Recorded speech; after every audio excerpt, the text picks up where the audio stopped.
Oh my god, it actually works. Hello, I'm back. Sorry for the thing, but you can see it says connection established. I think it should actually work now. Apparently, this only works once in a lifetime. Alright.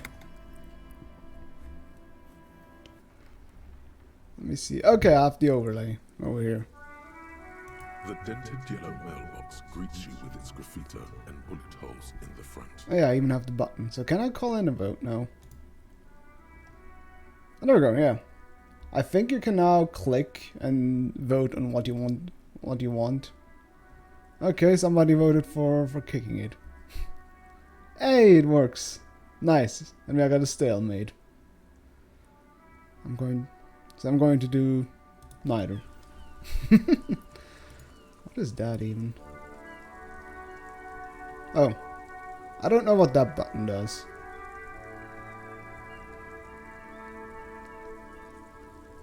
That's all there is.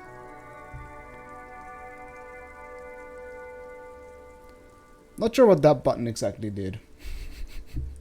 At least I saw two people vote. That's something. Anyways. We can vote for your stats. Okay, I see. So this is that. Oh. Did you actually level up my logic? Because I don't remember having 6 in logic. I have 1 from signature skill.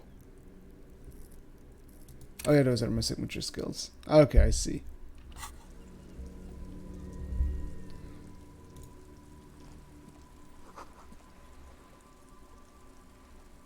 Ooh. It's a very muscular man surrounded by flames. My jam. About pate. What the heck is pate? Isn't pate like a bakery thing? Let me see. Pate. Oh, it's this shit. Oh god, I hate pate. This always looks absolutely disgusting. In case you don't know what pate is, this is pate.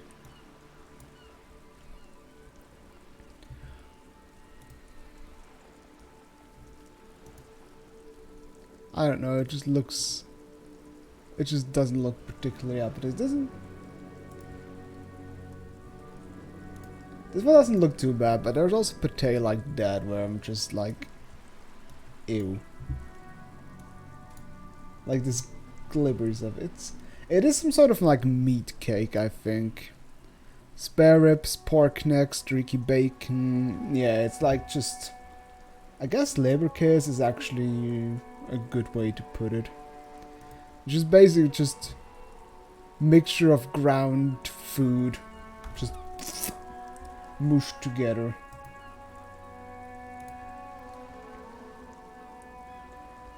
Okay, so another thing here. I mean, I'm usually not too much against meat cakes and stuff like that. I do love leberkäse and stuff like that. Let me see what it's about. What is it important? How do I not understand it? I have 7 intellect. I am a really smart person. How do I not know what it's about? I hear about English steak pies. God, I love it. I'm subscribed to like a English, British English like cook, and half of his recipes are like, all right, we're going to take this meat, cook the shit out of it, and then just dump it into a pastry dough, and that's the whole that's the entire dish. And it's always the same shit. It's like, hey, we'll take that, we'll dump that in there, and that's it. I did make them once or not. I personally think they're somewhat nice, but definitely not something I would eat the whole time. Boidero culture. Book about the future. Government reads your mind using radio technology. Alright, let's talk to the little girl here. Hello.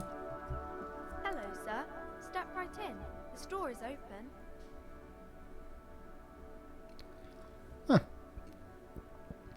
Alright, let's quickly test out the voting system again. How do I approach this girl?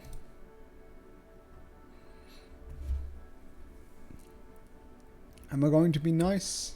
I am the law.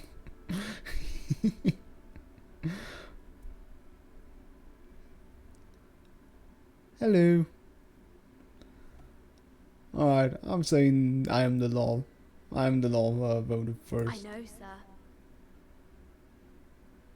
See? She knows her Are you place. interested in a new and exciting book? It's a bookstore, sir. We sell books, postcards, and some board games. It's called Crime, Romance, and Biographies of Famous People. That is a really horrible name for a store. Wouldn't you just want to come up with something a bit more snappy or so? Whoa, whoa, whoa, whoa. Hold your horses, little girl. Hold on.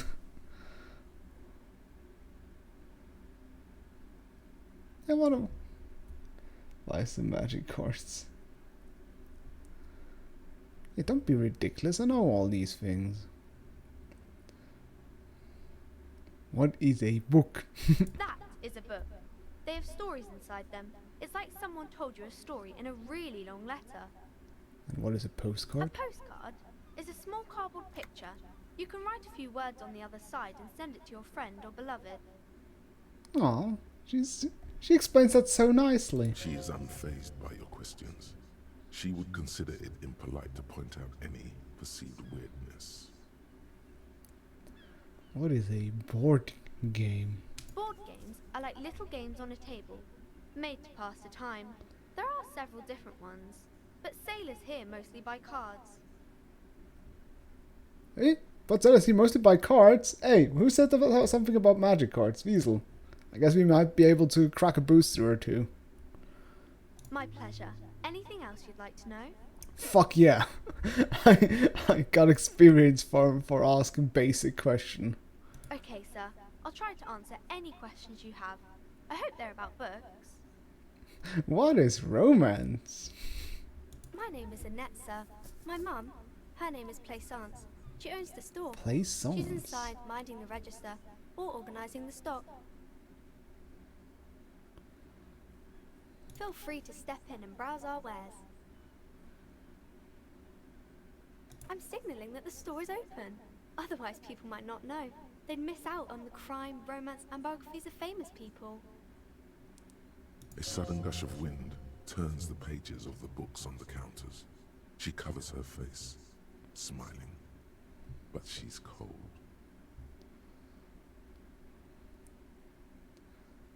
Aw. I could help by brutally dismantling the free market. Alright, let's have a vote.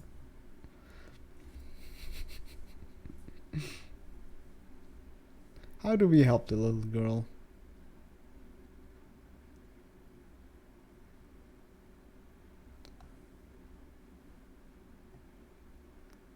Alright, I'll choose myself. Down with the capitalist. Didn't you guys get a chance to vote? Because it says 0% here. Let me just reinitiate the vote.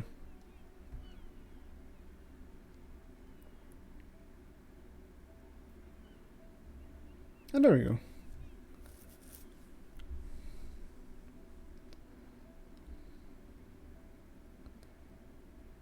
I went away really quick the first time, I see.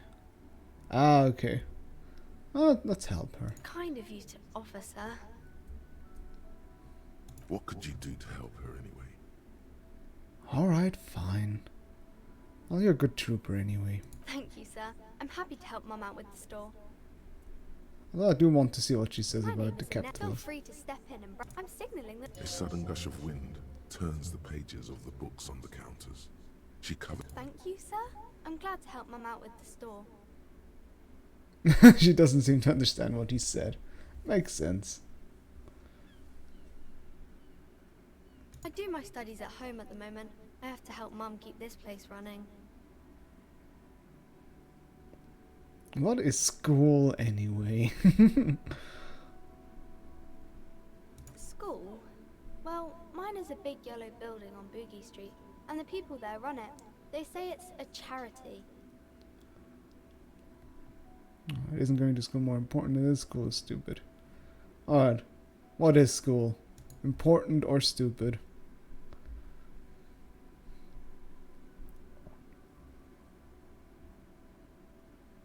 Alright, somebody for school.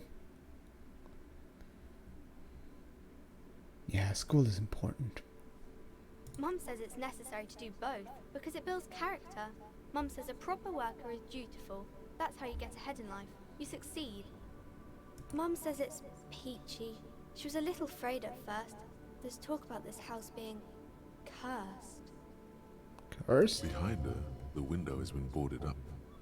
You sense the boards creaking, twisting for a second, and some kind of doubt in her tense shoulders. Cursed in the way that makes them say that no business has ever really thrived here, sir.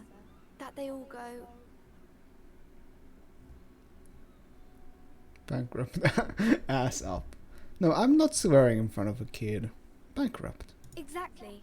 But we've been doing fine so far.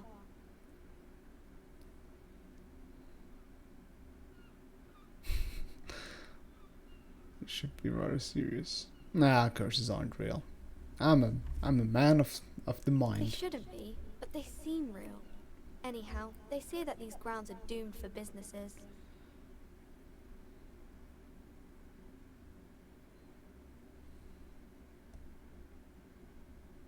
Of course, sir.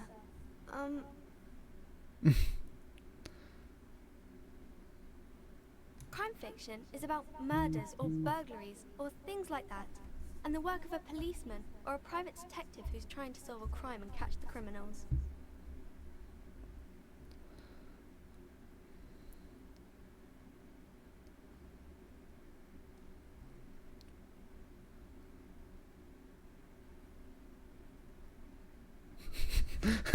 Wait, not crime fiction. I need to know what crime is.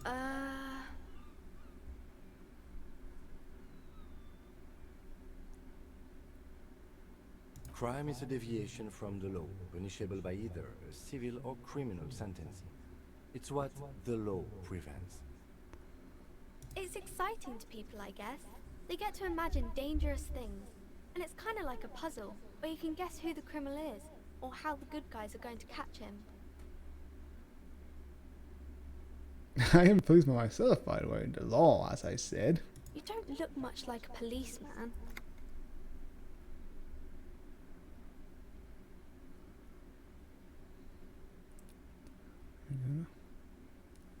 Didn't mean to offend, sir. Sorry, sir. It's just that you don't look like Dick Mullen. Police doesn't know what crime is. It is always important to self-reflect about things like these.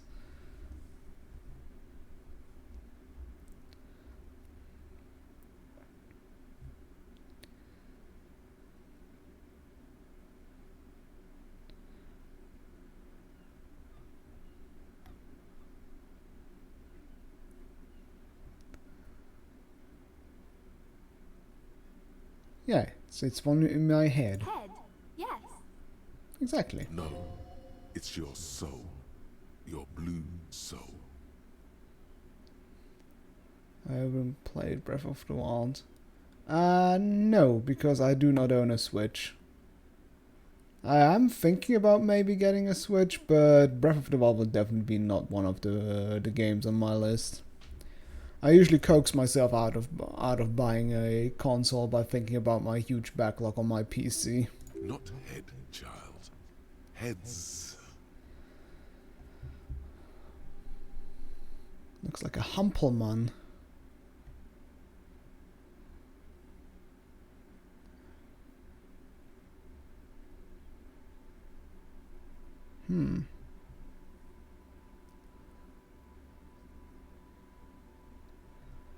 Soul or flexibility?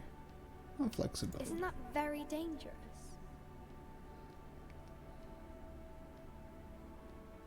Chameleonic skill. Unlike you, sir. He's just a fictional character. He's no match for you. Oh, thank you. Maybe you can show me some real police work, sir. Like in the books.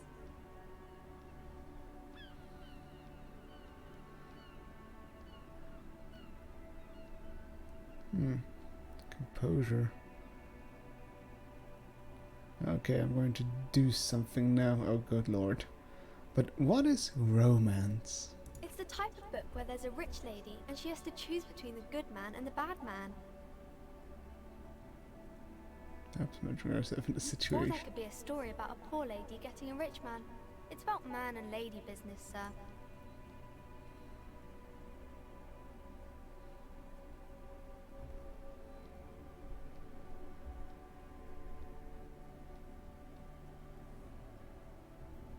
Yeah, how about the other way? How about the poor man gets to catch a rich lady, eh? It happens, but usually the guy gets rich in the process.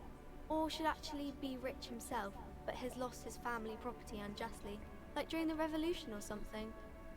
Those are unhappy books, for most of the pages. People sad about what they have lost, but then it all turns out just fine in the end. These are not very common. You can't have a choice between bad and bad. Nobody wants to read a story like that. But what if it's written really well? Well, maybe then it's fine. Maybe if the lady then decides not to pick either, because she doesn't need a bad man. Yes, that would be interesting. What about when everyone is poor? That's really not a proper romance story. That's more like everyday life.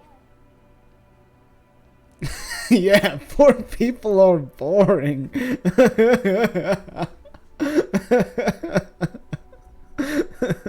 Yeah, fuck poor people.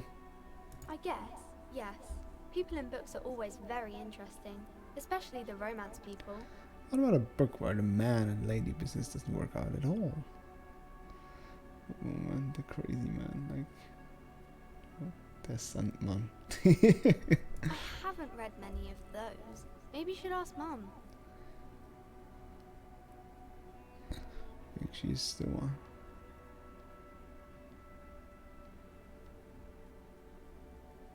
Yeah, you think she has one about an excruciatingly painful... What?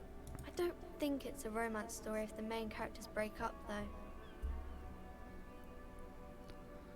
Towards spell of pain and reclamation. It's only really long and drawn out. Scarred for life, phantom blame. What? No, I don't know. Yes, she knows books, definitely. What was that? An idea for an unfinished novel stuck somewhere in your forebrain. Maybe. You clearly have issues you need to address. Okay. Maybe some about other books? What about, yeah, who are famous people in this place? Oh, kings and queens and generals of old, or artists and writers, or musicians, those kinds of people. There's usually something extraordinary about them. I think that's why people read them, to find the secrets of their fame. Seems like most people who read those books fail to get more famous from reading them.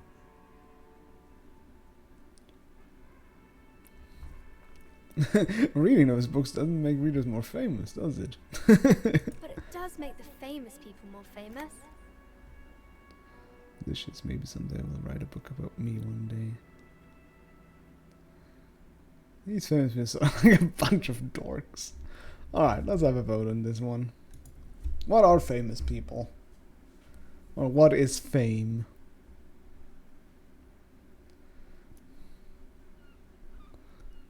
Alright. Famous people sound like a bunch of dorks. Yes, I agree. Fame is for dorks. Annette's expression remains ever so helpful, but she doesn't say anything. Yeah, you hurt me. Isn't that kind of a childish thing for a grown-up to say? When she grows up, and if she grows up to be clever, she'll discover there's no such thing as a grown-up.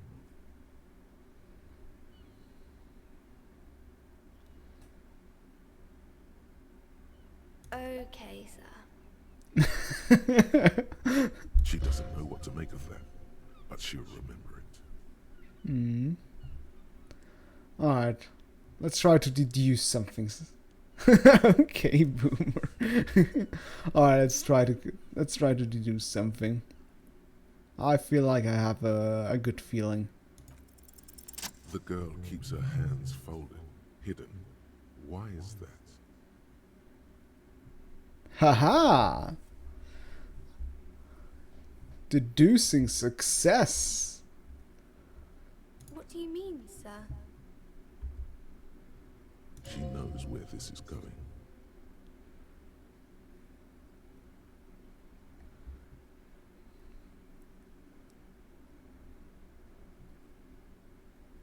She looks around anxiously. Her hands remain folded in front of her. She doesn't want to show them.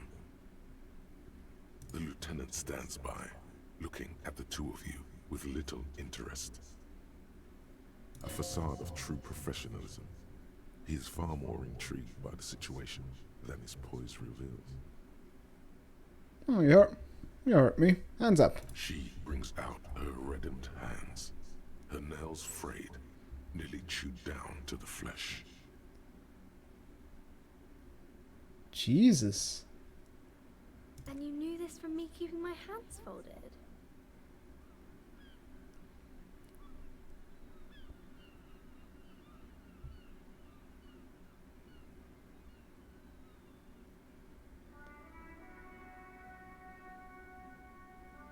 That could have been as well. Well, that proves nothing. Anyone could do an easy deduction like that. She actually is impressed. This is more like a defensive reflex.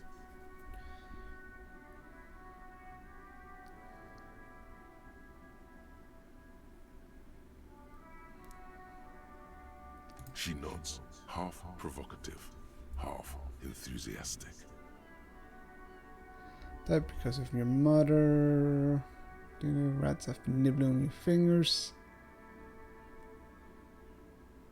Shoot on nails means you're recycling your body material. It's intense dedication of the way. Maybe so, sir. Okay, I know it's a bad habit, and I shouldn't. Either way, another ace deduction by the #1 detective in town. Ah, yes. It was okay, sir. There's more that can be achieved here. Ask her to do the same.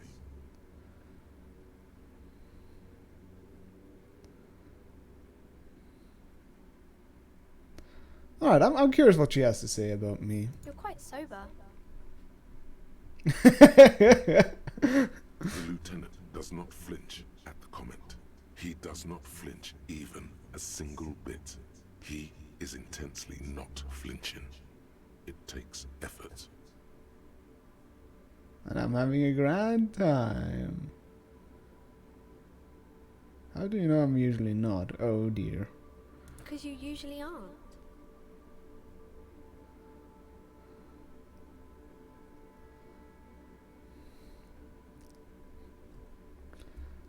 I'm having a grand time. I sure hope you are, sir. There she stands, swaying on her feet, assaulted by the early spring breeze. She smiles at you. The whole situation suddenly feels familiar, somehow. There's something you're missing.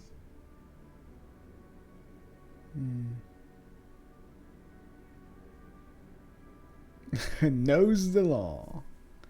Alright. Because you know each other. She's been talking to you so openly because you've talked before.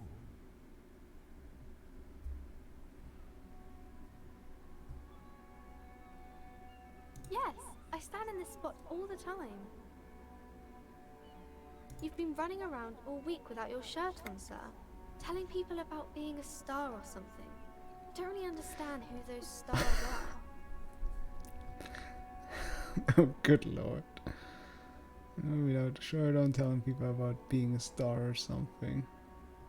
Of course, you stopped by a few times. You certainly look better than the last time I saw you.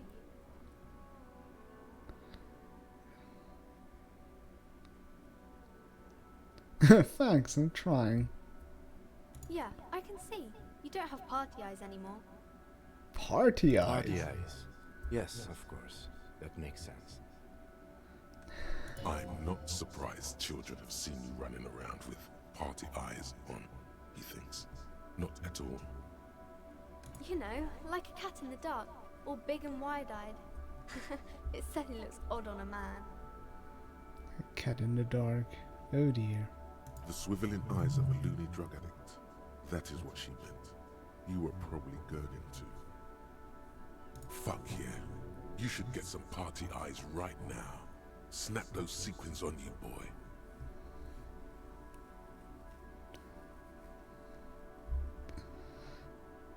I've been partaking in narcotics.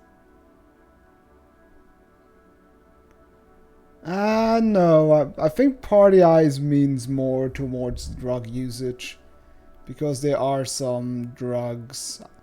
I could imagine that party eyes itself is an expression in this universe alone, but I mean, there are certain drugs that also make your dilate your pupils or other things, just change your the size of them. Because alcohol, I don't think alcohol does that. It definitely means more than just drinking. That's why I have to, because I'm a good boy. I'm actually curious. Is party eyes a normal expression? Party eyes. No, if I Google party eyes, it's just it's just guys who make perfect makeup for parties. I think it's in a game expression in this game. But I can imagine because of I couldn't tell you which kind of drugs change your pupils or your eyes. I would say something like hallucinogenic stuff or narcotics. Oh baby, that's not what you have to worry about. Worry about the important thing.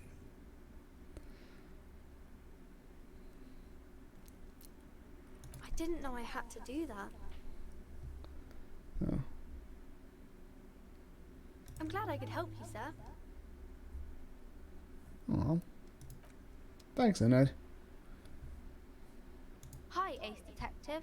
Are you here for more books? Alright, let's take a look at the bookstore. Since she spent so much time talking with us, the nicest thing I can do is go into the store. Let's see, that is the owner.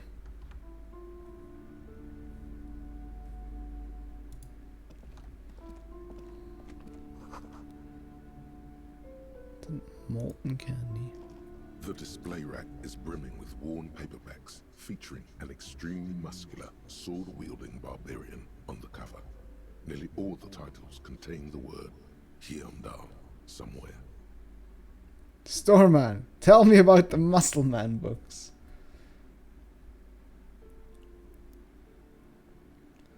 Not sure. But considering how smartly and how smartly it's written, I doubt it's a translation error.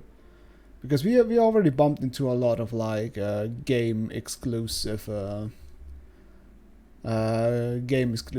terms that are usually also in stars. I think things that have the asterisks means they are in-universe expressions, like this Himedal, for example. And I think the party eyes was also in between asterisks.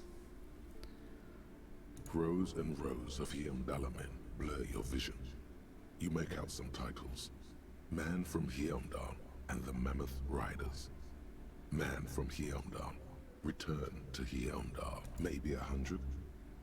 Man from Hyundal and the sages at the end of the world. Man not even close. Man from Hyundal in hell. Man from Hyundal and the forest of slaves. Man from Hyundal under the lake. Man from Hyundal. Do any of those books call out to me? There's even the trial of death. Nothing of interest. Only silence and the cosmic background pain radiation. Alright. Which one did I see? Fergus Burtman. That game is not greatly translated at all. Every Piranha Bytes game is usually translated abysmally, which I mainly noticed during Risen 2 with the fucking action figure scene. Oh, Man from Hjelmdal. A very popular series of adventure novels. They're awfully immoral and violent books. Blood and violence, scantily clad women, epic narratives, all those mystical things he encounters. They're bound to grab those with little imagination and nothing to do. Oh god, she is a pleasant person. Not of learning English, so did you Let's Plays. Well, it's still not good, particularly good, nicely translated. I still remember the beautiful non-translated Sockbart puzzle in Risen 2 that they just did not translate at all. Instead, they just written the word valuable in capital letters. At last, someone sensible. However, I still urge you to buy one. Can't judge a book by the cover, they say. Oh If you're god. a novice of the series, I'd recommend Hjelmdalaman, the man from Hjelmdal. It's supposed to be a good introduction to the series. Well, I don't have any money. Alright, let's first talk to her, I guess.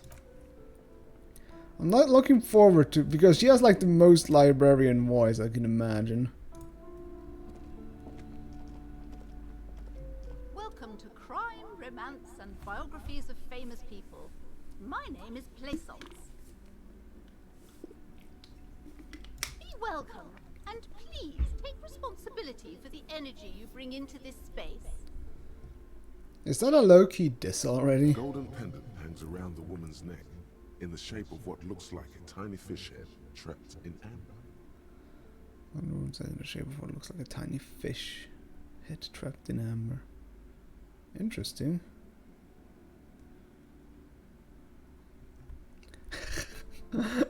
God. Narrow your eyes mysteriously. I just don't want to beg people for money. That's just below me. Oh yes, helps to have an anchor in these times.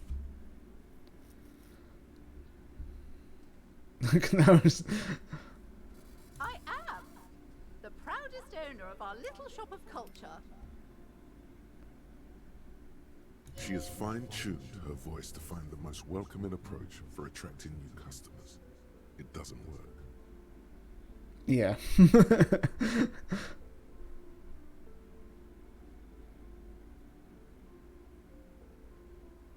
Annette, yes, my daughter. I hope she wasn't slacking off again with her nose in science fiction. Tell me, was she at her post doing her job like a proper girl? Of course. She was a really good girl. Wonderful. Did you talk to her? Yeah. Great. On a scale of 1 to 10, how compelled were you to buy books after talking with her? Her opinion of her daughter depends on how well she lured you into the store.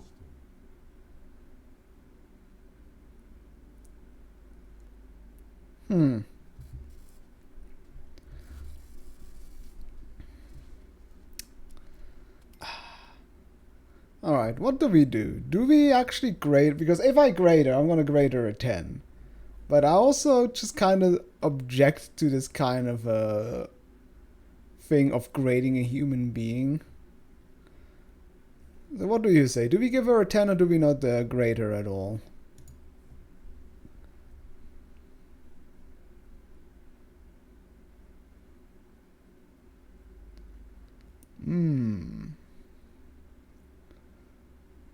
Half, eh?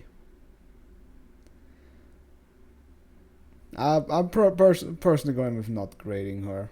I just dislike it, so I'm going to tip the vote in this favor. Come now, it's not personal.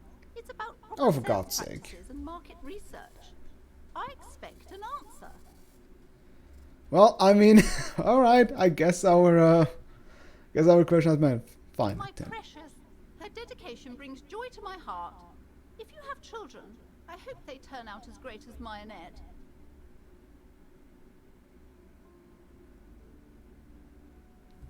If We have to help this group and net.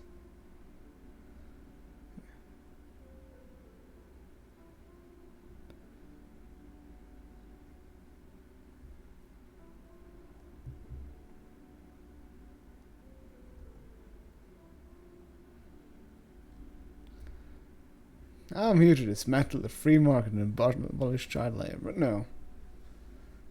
God. Ugh. I've told her not to do that. It's such a disgusting habit. She'll get over it. Anxiety is a part of life. Part of hers, too, clearly.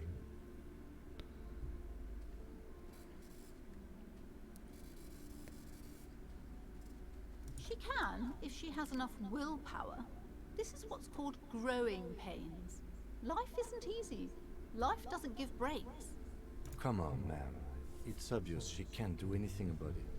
You are placing an unnecessary burden on a young child. Damn, I didn't expect Kim to just step in. What you're doing is wrong, even I know that. I usually don't know anything.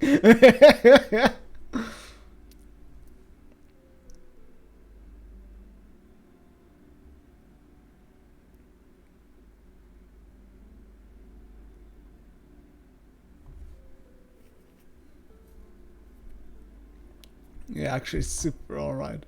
Alright. She stands stiff and severe, silently fuming. 10 or so seconds pass without change. This is a person coming to terms with a new reality, one where they are wrong. It's not easy. Damn. She's looking for one, but there simply aren't any good arguments for being an asshole. There's simply not any good arguments for being an asshole. Well, I mean, yeah. I mean, she could look for inspiration at the FIFA president. What is the guy's name again? Infantino, right? He has plenty of good arguments to be an asshole, and he relishes them right now. I do actually like that Infantino is really close to infantile. Oh, that totally not corrupt guy. Nah, FIFA being corrupt? Nah. Oh no. Hold on. I need to invite her inside and apologize. She must be freezing out there. I don't trust her. There. I don't know what to say to you. My husband, he tries to teach me business lessons. I have what my mother called a dull mind. All this stress. Oh. It sounds like both the husband and the mother treat her the way she treats Annette. I'm probably making fun of gay Qatari Italian lesbian Jew. Oh god, that speech. That speech. That was horrible. God, today I feel gay. Back in the day when I still had my ginger hair, I want people weren't discriminated against me. I feel for the gay people of Qatar that have been booting off roofs or whatever the hell. And I treated away.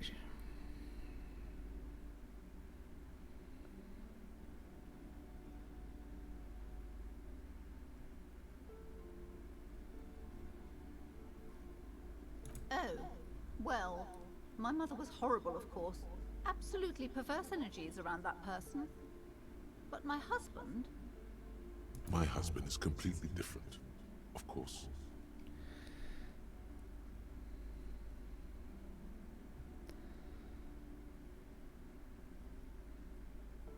She's been too busy helping me here.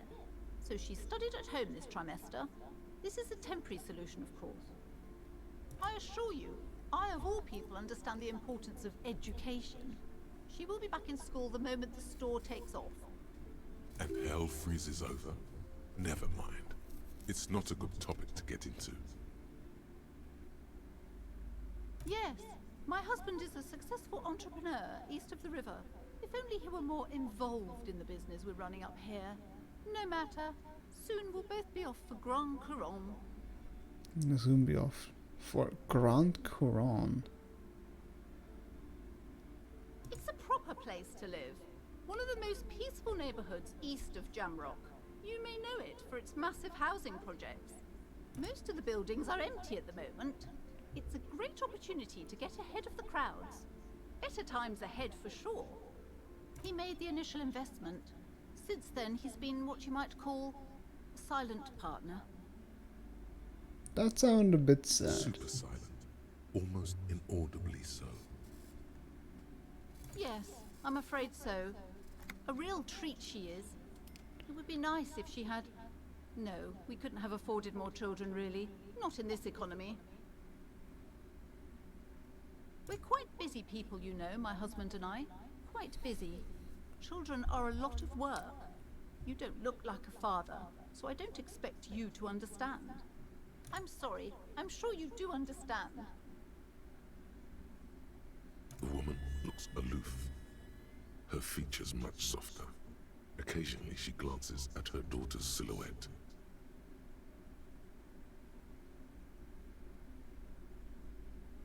Goodness, you were already doing good, browsing the shelves. Why'd you stop? Don't you feel compelled? Go, go! Get back there. The books await you. She smiles and nods, seemingly relieved. Ooh. Inexplicable feminist agenda. Oh, nice. I thought it's There is complete. something you need to see, sir. We found the remnants of an ancient artifact lodged in your hypothalamus. It is a cylindrical object, piss-weathered and smelling of liquor.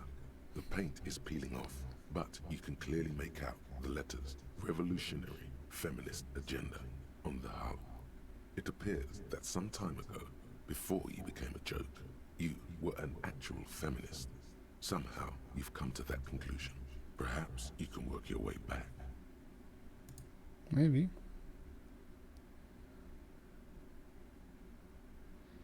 We could draw into our favor. Alright. Nice. Oh god. We could try and start internalizing the advanced race theory of the other guy, but I really don't want to. Just no. Hobo cop.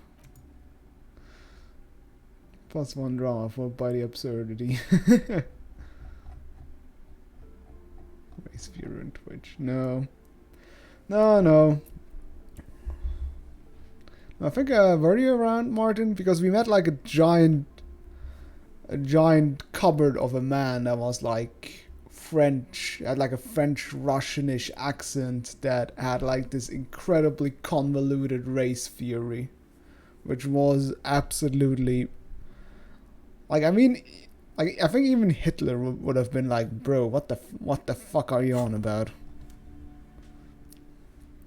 All right. Let's go talk to them. Yeah, it was in the later part of the stream. I'm sorry, sir. I can't talk right now. I'm very busy with my homework. I have so much homework now. You just can't win. Out of the rain and into the gutter. Math. It's really difficult. Like, really. They say you need it to get rich. Better than standing outside in the cold, I guess.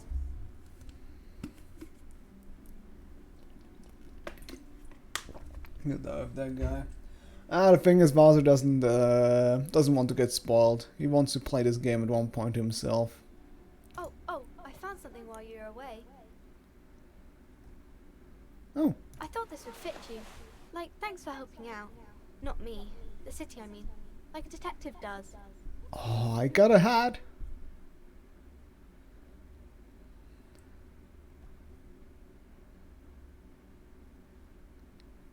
Yes, just like the one Dick Mullen wears all the time. You'll look way more serious with that. Right, I have to get back to my homework now, before Mum notices. Man, this is hard. Alright, let me take a look at the hat. Oh man. Booyah! Look at that hat. Book smart.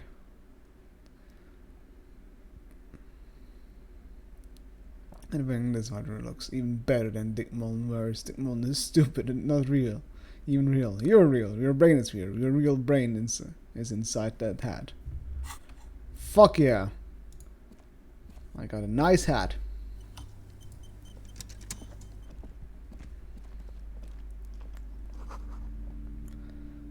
Yeah, seems reasonable. Alright, that was also about don't forget about that one race that constantly reeks of potato. That was also one big part. Alright, what's here? A small mountain of colorful board game boxes. There are numerous types of games for all ages. A lot of shelf space seems to be taken up by Wirral-related merchandise. Thing in this game. Well, it was more a race that constantly reeks of potatoes. An endless variety of source books, lore books, and codices litter the table.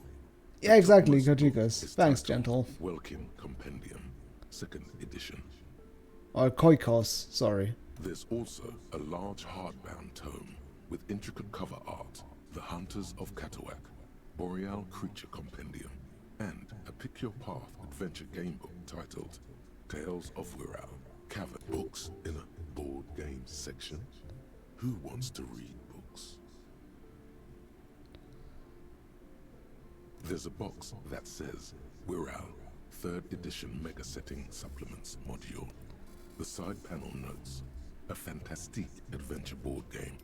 New maps and Alright. miniatures. Yeah, wasn't it also the most heinous combination? But luckily, it rarely occurs because of the potato stench.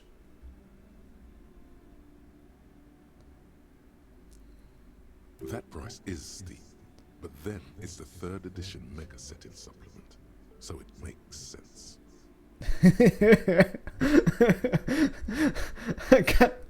I'm not sure if it is supposed to be a jab at how fucking pricey these kind of that board game stuff is, but I kind of like it. Because I only know it a little bit from D&D, but also those supplements are expensive as heck, and I'm pretty sure like Warhammer stuff, like supplement stuff, is also just expensive as hell. Wonderful board games, sir. The Viticulturist is a classic for sure, or perhaps you'd like Archipelagos of Insulinda, a very educational game for those interested in geography. No. Raubritter is a fun game of economic competition. Raubritter? It can get quite intense after a while. We have games for the whole family. You can play with your children. Who are you going to play board games with? Do you have friends or family?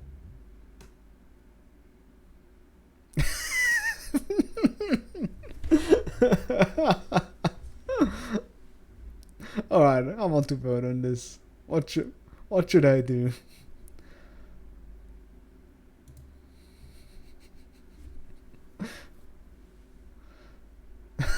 Okay, look at the lieutenant.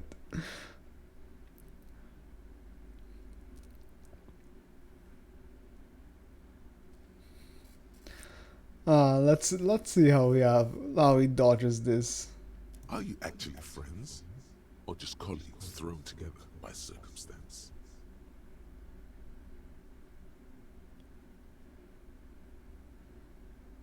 Yes, kids, friends, jigs, I have all those.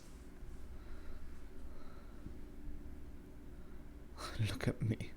Oh god, these are all so horrible.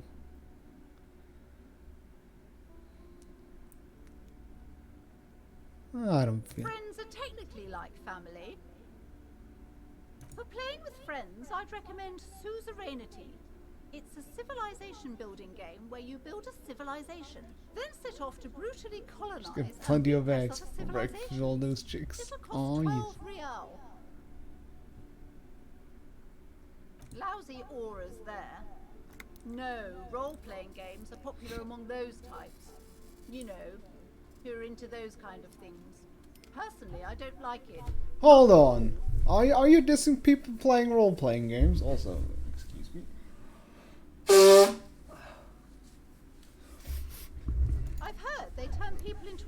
enthusiasts. That they have rituals where they try to summon entities. Highly immoral stuff. You can still buy them though. I have $3 down here is the amount of money I have, so I don't even. Plus, I still have to pay back the other guy in the bar for the damages I did, which I think is like 60 real.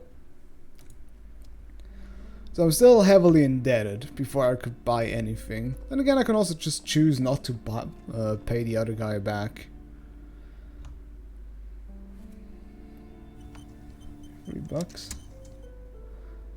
Maybe. I'll have to see if there's a gambling way. What's behind there? Is that the adult section? You see a set of tattered curtains blocking the way to another room. A strange cage-like trinket dangles from the curtains. Excuse me, officer. The back room is strictly for employees only. Where do you know? Do you know that guy who has a 40-year-old long D&D campaign? I think I heard of him, but never really seen any content of him or in general. You see some kind of charm, an irregular polyhedron assembled from bones, sticks, and straw. Inside, a disturbing fish head with empty Sure, eye send me a sockets video. stares I'm actually at you. curious. This is a traditional Seminese ward, meant to provide protection against ill luck, bad dreams, curses, and other supernatural scourges. So this place is cursed. Inhabitants of Elysium, the Seminine Islands down south. Aside from poking at it suspiciously, there is nothing else to do with the fishhead charm at this time. The curtains remain shut before you. Nothing. Now please go back to browsing the books. Don't you feel compelled to look at the books? The books are all you care about. Okay, she is getting a little bit sus. She speaks almost as if she's trying to put a spell on you, urging you to buy more books. Oddly enough, the more she tries to draw you away from the curtains, the more alluring they become. Let's ignore the curtains for now. But I am intrigued by the curtains. These shelves are overburdened with books from the same series. You see the name Dick Mullen over and over. Crime fiction is a disgrace. An asinine misrepresentation of the physical attributes of the arduous everyday work of actual police officers. These books greatly overstate the excitement of police work, glossing over how long it takes to actually follow up on leads and eliminate dead. That is definitely interesting. Is that I'm sure that really helps with like the world building and everything. Because that's one of the things I often struggle with, like how a town, for example, is built up, etc. I have like the structures between towns. What's more, they completely ignore the psychological hardships of year after year coming into contact with people during the worst days of their lives. Not a single mention of all the stress this work creates upon the officer's family. Detective fiction just doesn't tell the truth at all. Now, would you like a list of all the books found on the shelf? Sure. You see Dick Mullen on the job. Get Me Mullen. The Stalwart Adventures of Richard P. Mullen. Dick Mullen and the Murder in the Orchard. The Sordid A Killing is Declared. Dick Mullen in the Murder House. The Final Case of Dick Mullen. An Obvious Lie. Dick Mullen in the Clock Tower. The Murder of Dick Mullen? Dauntless Dick. Dick Mullen's funeral pyre. Oh no, turns out he faked it to solve the case. Boo, fake news. Yes, there's also The Dame Who Did It. Farewell, my Mullen. Faking death seems to be a common trope in the Mullen series. Tragedy calls for Dick Mullen. Come on, this is not the way real police solve crimes. The real police are some 20 kilometers away, sitting in an armored motor carriage. Come on, Chester. Tell the story again. Again? Man, I tell that one at least once a month. It's not that interesting. The fuck it is. And these guys haven't heard it. You see, Chester here. Gosh, why? A very fucking dangerous case, ain't that right, Chester? They almost got you that time. Yeah, sure came close. Alright, so I was tailing this guy called Francis the Shoe. Francis the Shoe. After all this, you still haven't found the answer to the one question that matters. Who is Dick Mullen?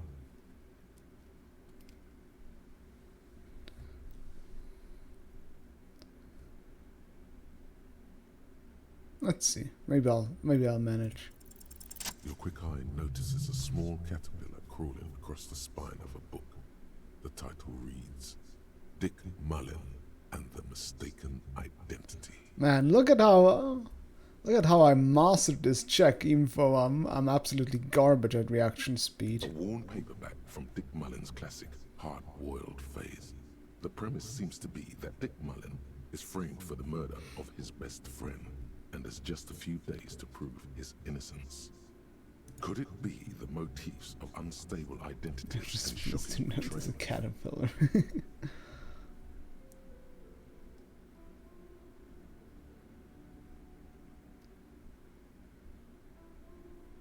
No, it's gotta be something else. Perhaps you're drawn to the dark and noirish atmosphere. Under the dark and noirish atmosphere. Yeah, I'm pretty Then intense. this is the book for you. Oh, crime, robberies, murders, even sexual crimes. We're fortunate to have Dick Mullen and his stories to sort all that out. You're a police officer, apparently. You Apparently. should buy all of these. They really do teach a person how to be a proper detective. Hold on, what? Lady! Note, reading about Dick Mullen would not actually make you a better detective. Thanks, my logic. it required, by the way, 12 logic to notice that that's not a good idea.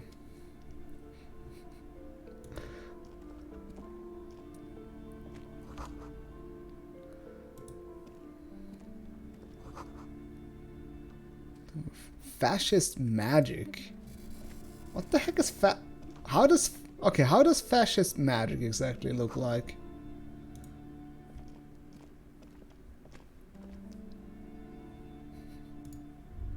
The plaque on the shelf reads, Oh, I had a random thought. Oh, I lost it again. shelves full of biographies of Oh, they weren't too famous cold. people, whoever they are. Is that actually a true thing that the fascists were actually into a cult? I always thought that's just something the Castle Wolfenstein series just conjured out of the blue. Or is there actual like proof that, I don't know, Goebbels read about occult stuff? Everyone knows the most interesting things about fashion was their magic. Shelves full of biographies of famous people, whoever they are. Browsing through all the books with all their names makes your head spin. None of these seem important or relevant. It's all just vapid egoism. Definitely. Suddenly, a particularly odd title catches your eye. It reads, High Speed Love, the tragic true love story of Jacob Irv and Alfie Delatraz, by one Cecilia Averbrook. High Speed Love chronicles the romance between two of the finest tip-top tourney racers in history. One of them is the madcap driver, Jacob Irv. His blonde Heard about mane Nazi cult. graces Oh yeah, right. It was also a big theme in the Indiana Jones movies with the Holy Grail. Ah, good old face melty scene. Next to Irv's life story, you see a slim biography of an Occidental rock star called the Anti-Star. He's famous for shooting morphine into one of his eyeballs and cocaine into the other. There isn't considered important enough to be taught in German schools. There's a whole Wikipedia page, occultism and Nazism? Alright. That is interesting.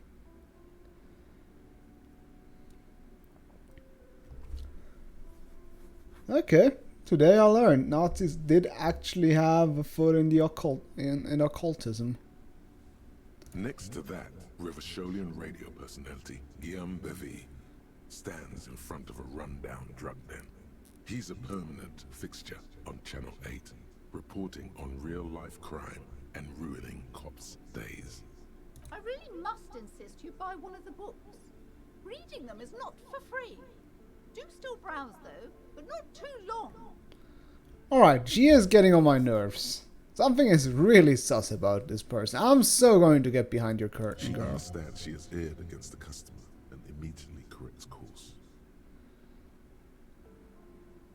I'm sorry, I did not mean to rush you. You are browsing. Go ahead, take your time. Time is commerce. I would say...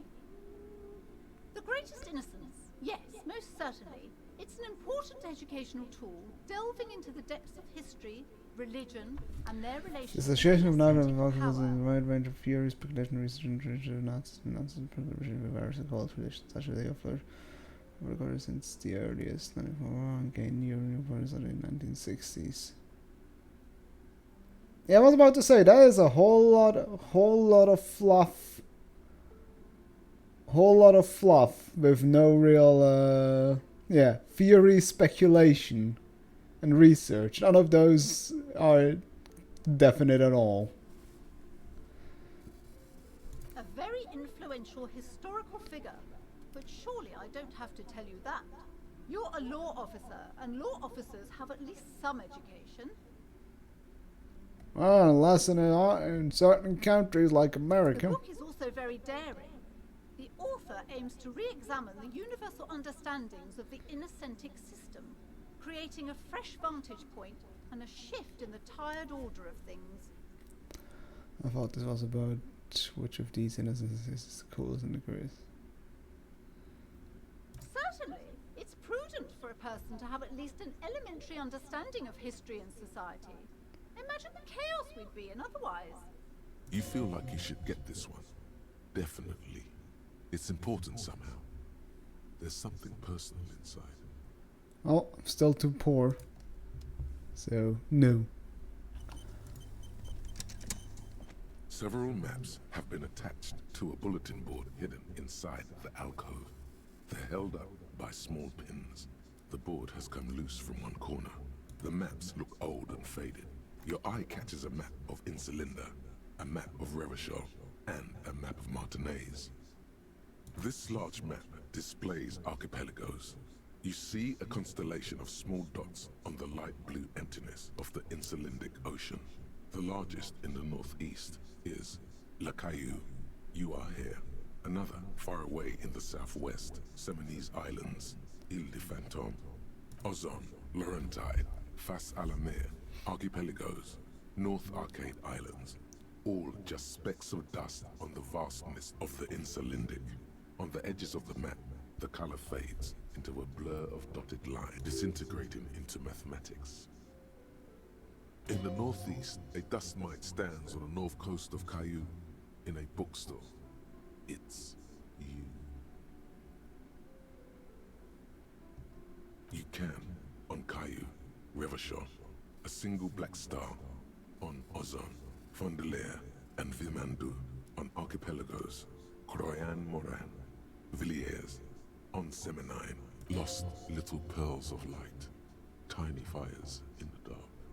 850 million people live on these little dots, an oceanic world of culture and commerce torn apart by history. The ocean breaks apart into a tangle of cosines and azimuths, all pointing into pale nothingness.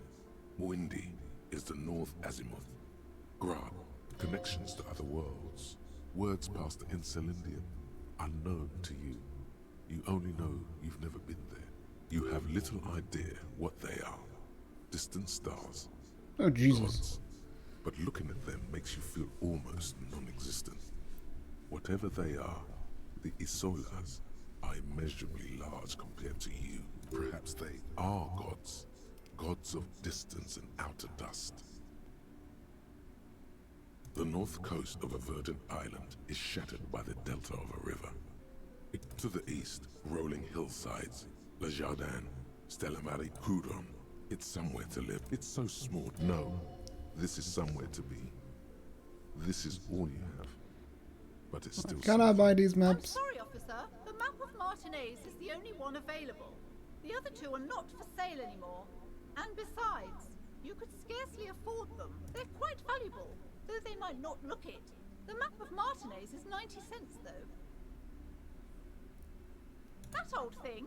It's an out-of-date map of a tourist location that never was nor came to be. From when some design studio people tried to spruce the place up 4 or 5 years ago. They also renovated the horse statue, set up those coin-operated viewers, and designed the new street lamps. The place does not look like a successful tourist trap, does it? They didn't get that far, for some reason. A shame the project never Oh, got going. steal it instead. Jesus, Why didn't 8%. someone fix Martinez up? All these ruins are bad for business. It's not really a map. It's a tourist thing. A picture postcard with buildings on it, drawn from an isometric perspective. A date and still, it's detailed. Could be pretty useful for scouting ahead. You see the jagged boxes of an industrial harbor, even the whirling in rags there.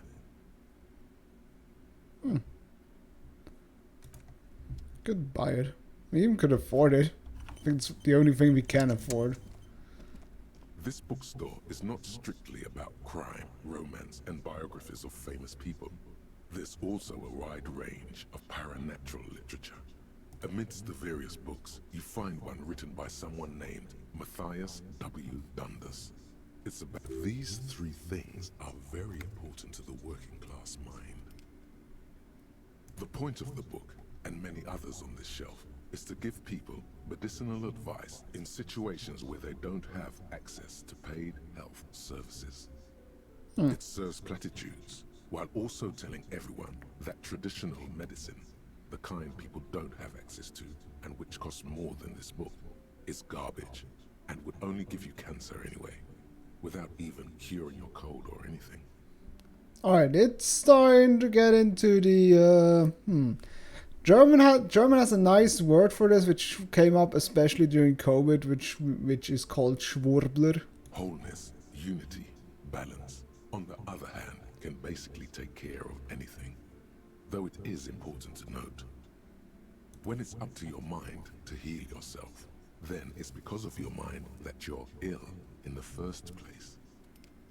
The book features chapters on topics such as how to find magnesium.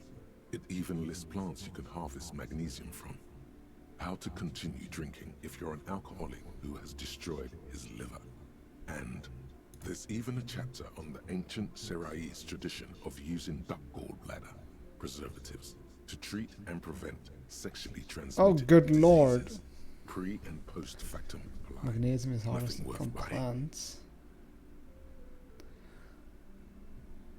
I'm not quite sure, to be honest. I know magnesium is a chemical element in the end. I guess you could maybe reduce it from a plant, but that would require quite a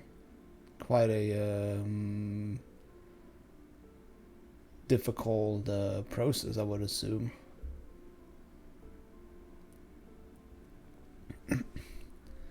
Well, no, I really know it's one of the main elements, and I guess with a series of different chemical. Not very scientific. Yeah, I don't think so either. I guess we would need. I guess Vaser or Servas could answer that question. But yeah, this is definitely quite Schwurblish material. This is just mundane garbage. What's even paranatural about this? This is just mundane garbage. What is in Paranat? I don't believe the course. The throbbing in your head increases with every passing moment you gaze at this shelf. Suddenly, as if out of nowhere, a small green book becomes apparent. The title of it reads, Medicinal Purposes of the Pale. The The pale? book contains very little explanation on the matter. This knowledge seems to be taken for granted. The book contains descriptions of various pseudoscientific therapies, alternative medicines, and folk remedies involving the Pale, also known as le territoire. For example, it recommends vigorously swatting one's naked body with a venik, or hand broom, made from the leafy twigs of a young birch tree from the near Pale. Oh, it's like the northern, like the Finnish sauna, where you also just slap yourself with a tree after going to the sauna. Venik or hand broom. Yeah, I think that's kind of a Nordic tradition. I'm not sure if it's specific. I know that it's definitely Finnish, but I'm not sure if it's only Finnish, because I have a Finnish friend that always. It was always funny when they're like, yeah, okay, I gotta stop playing for him. I gotta stop playing video games for him, but I gotta go to the sauna with my family. I would say that's.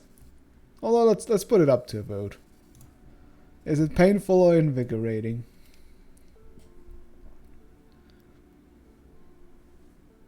Painful? Invigorating. Yeah, I would also say it's invigorating.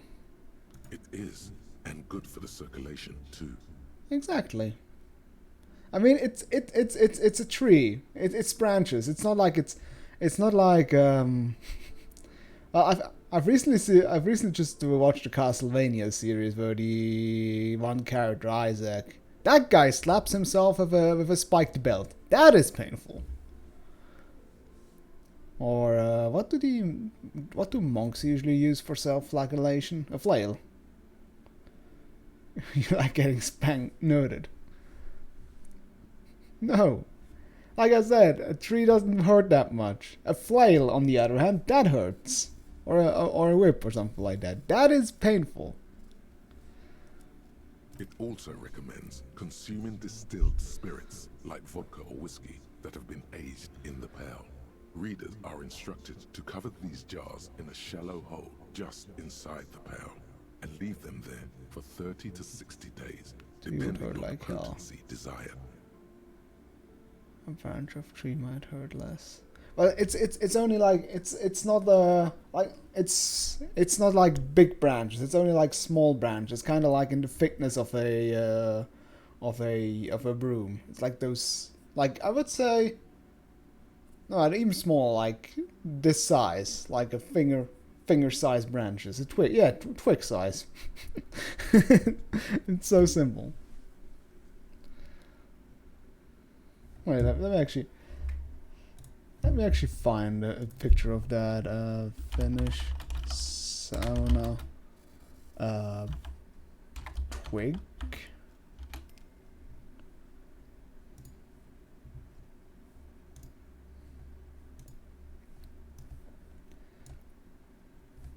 Come on.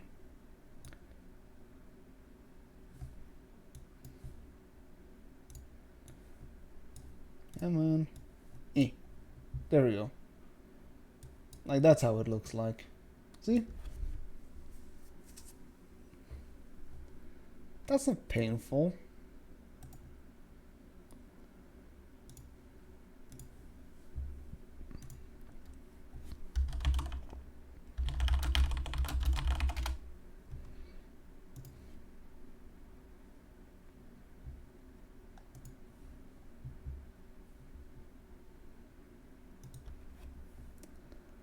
Alright.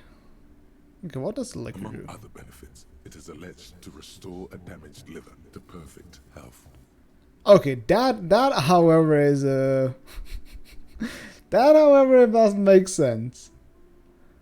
Okay. The stills were like vodka or whiskey have been aged in pale. So vodka or whiskey restore a damaged liver to perfect health.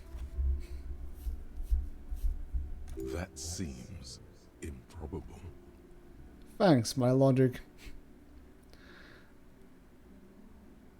I should probably get a...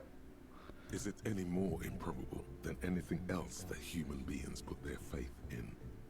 Alright. For general health and well-being, readers are encouraged to take regular strolls through the Pale. Though a sidebar cautions readers to limit each stroll to less than an hour. You live eternal unhealed.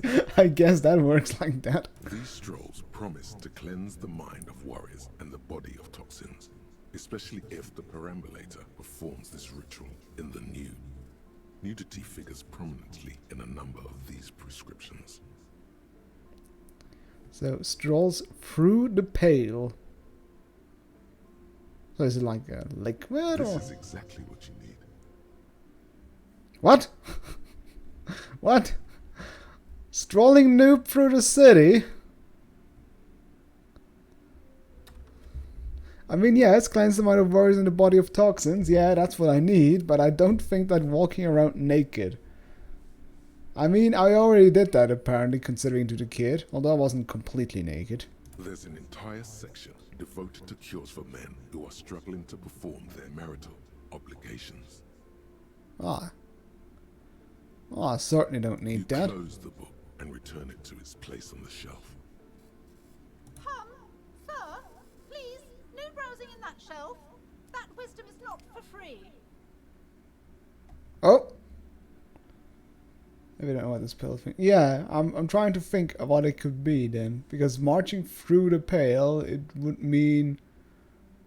It's maybe a weather, it's maybe a place, it's... I can't have you end up, like, opening a police store next door and stealing my customers. Oh no! I can't have... What? I can't have you end up, like, opening police and... What? What are you even on about, lady? Okay, I think I went through everything now.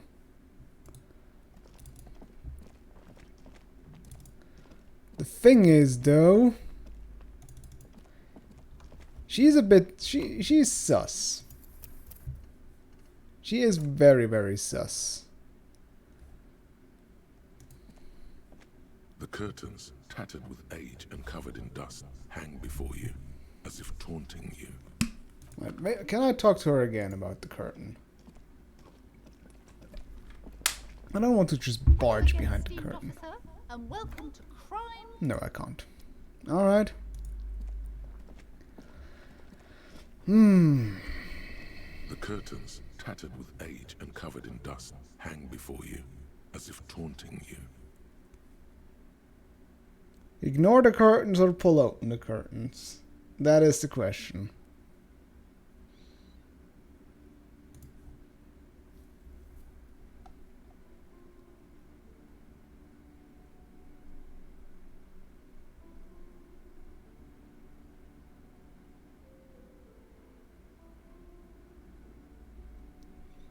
Alright, people are with me on that. I think whoever clicked that probably misclicked because I was scrolling up and down. But alright, let's open it up. Just as you're about to pull apart the curtains, the petrified voice of the shop owner cries out once more. Ah, bollocks. Sir, don't touch that. I told you it's off limits for the customers. Oh, you scrolling doesn't affect our window. Oh, okay. Parapsychologically speaking, we're done if you decide to open them. I won't be held responsible for the consequences. It's too dangerous.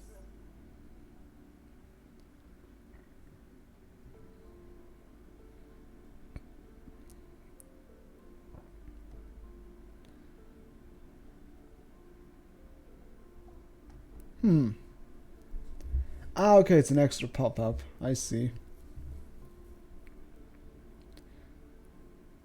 Is she afraid about the car? No, it's just a storeroom for the employees. I told you. No! Now please step away from the curtains.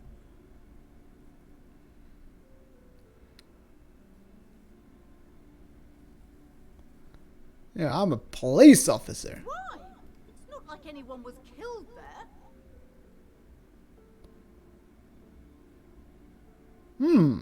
I'm sorry. I don't mean to be so impolite. Just please don't go there.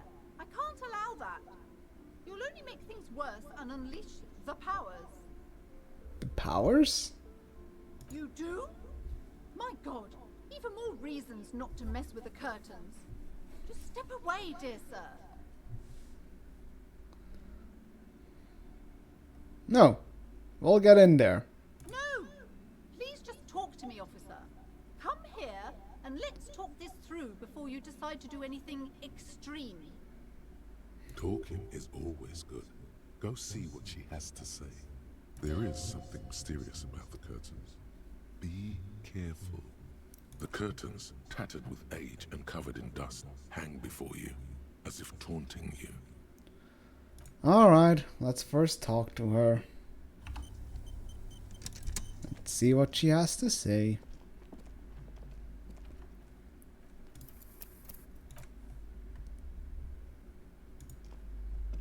Hello again, esteemed officer, and welcome to Crime, Romance, and Biography. I already told you, it's just a storage room for employees.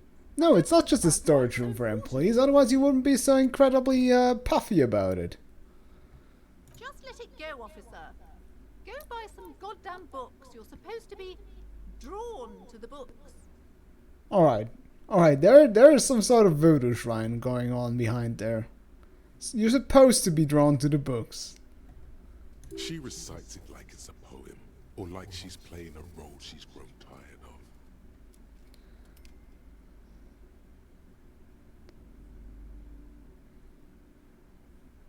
It's just for decoration. No, I'm not... Okay, fine. It's just because this place is cursed, just like everyone said. They don't call it the doomed commercial area for nothing. Are you happy now, officer? Happy that you've ruined everything? Take it easy. You've broken her resistance. Pushing her further will gain nothing.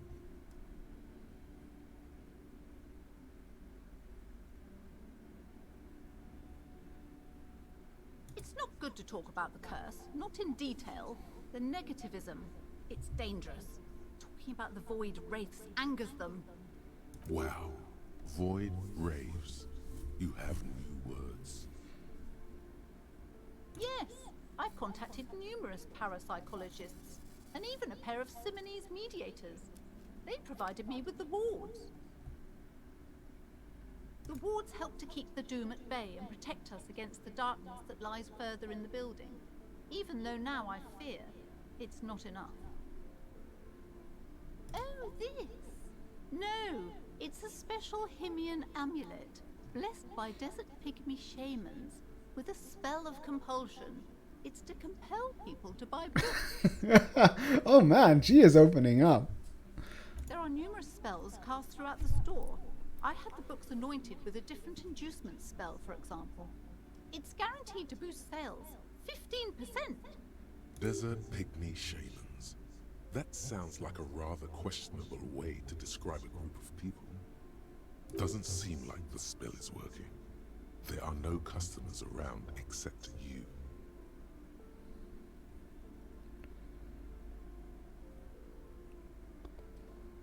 She was against role playing. Oh yeah, true. Like she was so condescending towards that towards the role playing stuff, and she's like, maybe it's because the role playing stuff makes fun of this stuff. I guess that's why she's so pissy at that. Sir, I am well educated in the commercial and esoteric arts. I know what to do and what to avoid.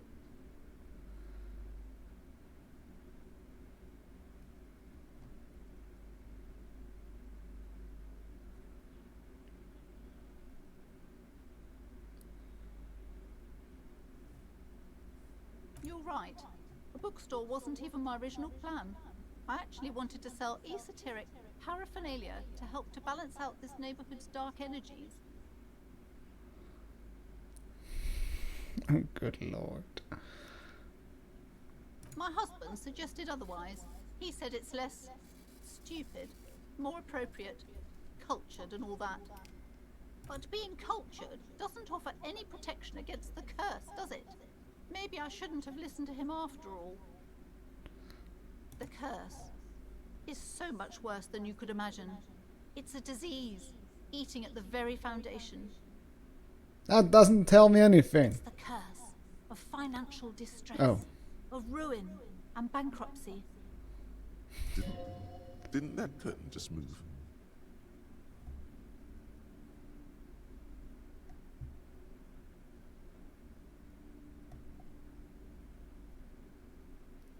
That's something more paranatural. It's not just that, officer. We're dealing with something supernatural here.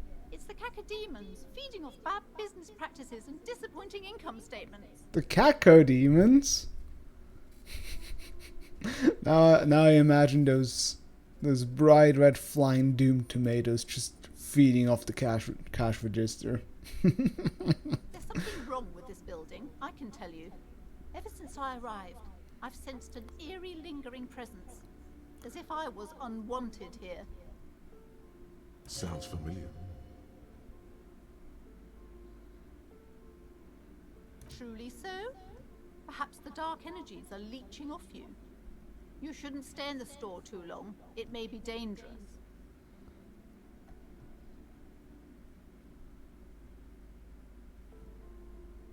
Most certainly not. I don't want anyone who's not familiar with the psychic arts to get involved in this mess. Stay away. Leave the spirits be, so they can return to their slumber. My liege, you know what this case calls for? A para-detective. Damn, look at that. Such an investigative doomed commercial area. Slither up to her, you silver-tongued fiend. Show her what world-class perfidy looks like.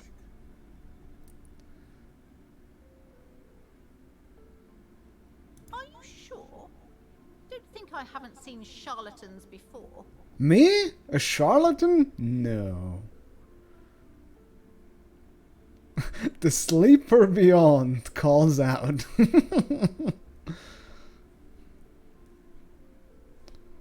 Psychic emanations from afar. The sleeper beyond calls out. I'm not sure I can trust your claims.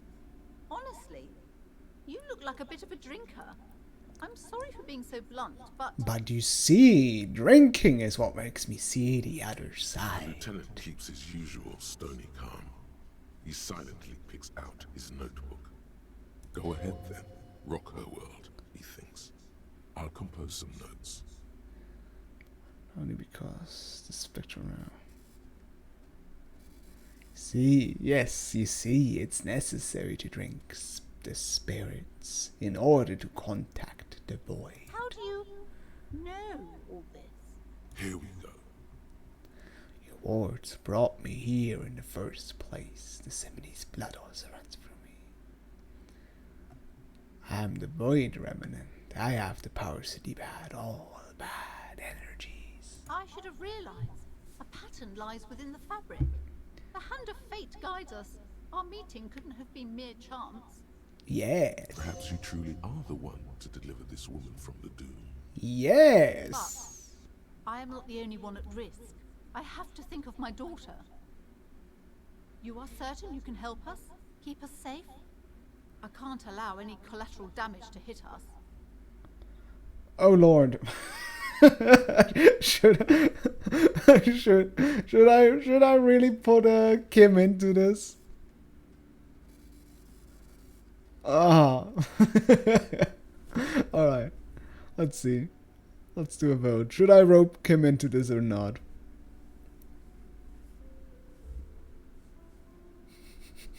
Of course.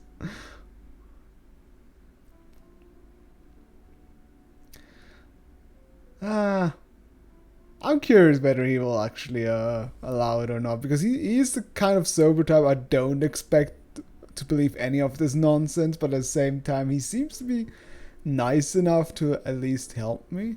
Oh,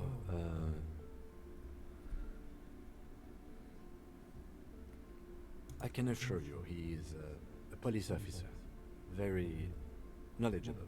If you promise, good officer, then you might be our last hope. Do you swear it?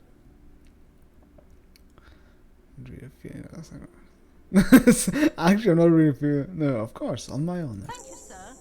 There's one more thing I haven't told you about yet. The entity.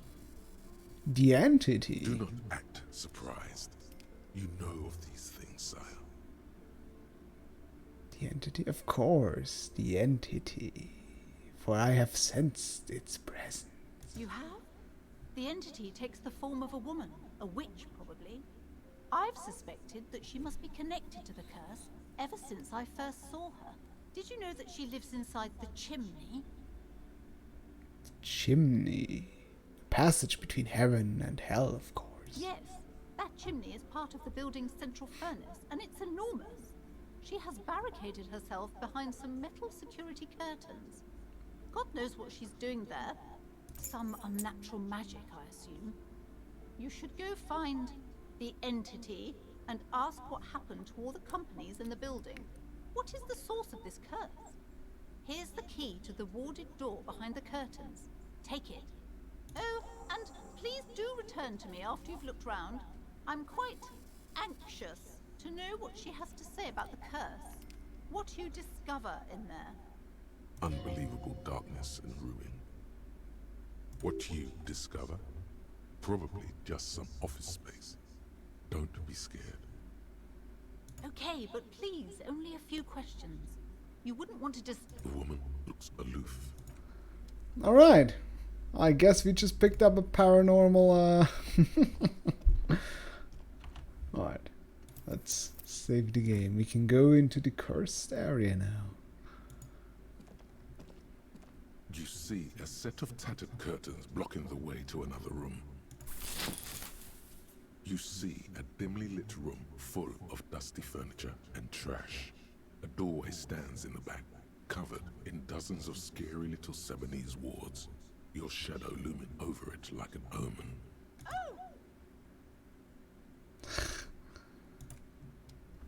Ooh. Alright, let's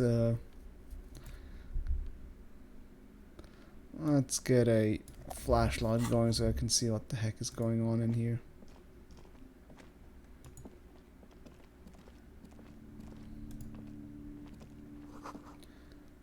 The hair dryers.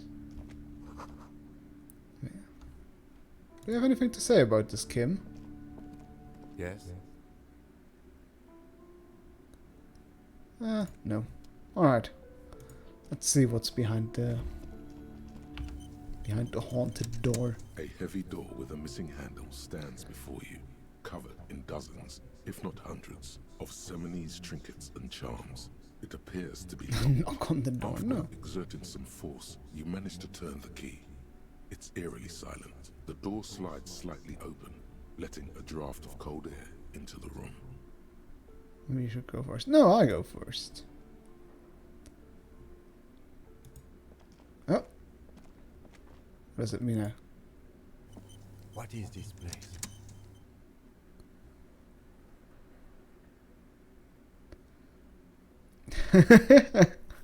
It's an adventure. It's the netherworld. It's beyond the way. It looks like a gym to me. Alright. What do we say?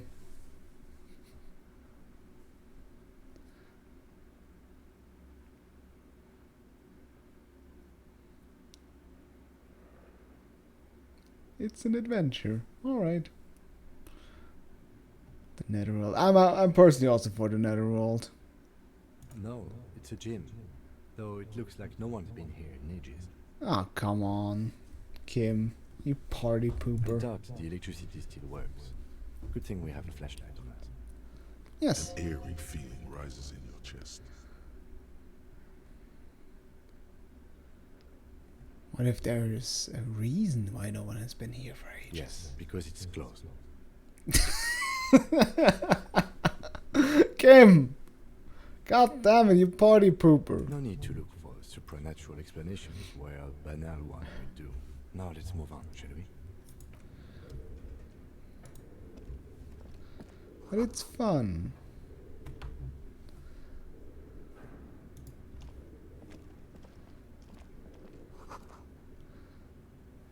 Oh no. Pot shot ball, okay. I'll take that.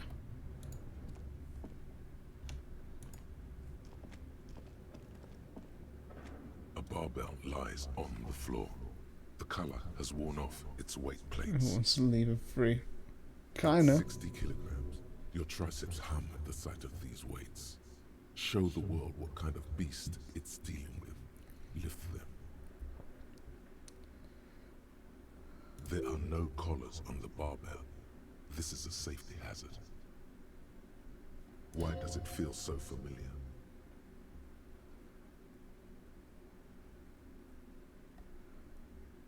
Oh, good lord.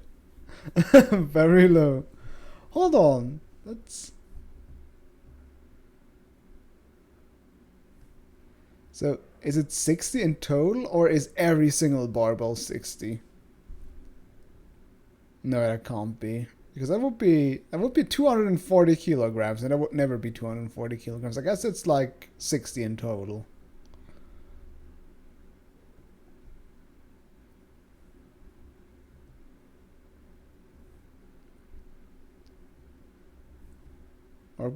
But then again, that wouldn't be hard to lift, 60 kilograms. I guess it's 60 on each side, so it would be 120. Because lifting 60 kilogram like that, I don't imagine that being too difficult. Because I don't do like weightlifting like that, but I do some like gym stuff, and there I usually am in around the 60 kilo. Like at least one thing I'm using, I am at least around, at this point around at 60 kilogram, and I'm not like the buffest dude in the world. You're right. The weight may fall off. Better not touch it then. It would be a violation of EPIS safety regulations if the gym was still operating, but it isn't. No one's supposed to come here anymore. Is it for me because I'm a weightlifter? I don't think so. No, it's not that.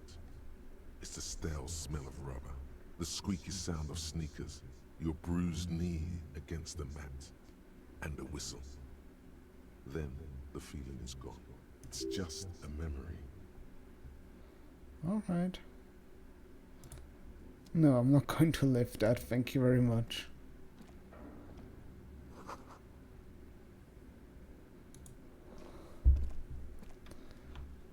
Is there anything else in this room?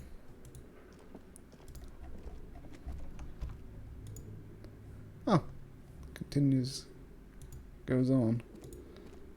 Just a barbell. Alright, let's see what's up here. Guess it looks like a private gym.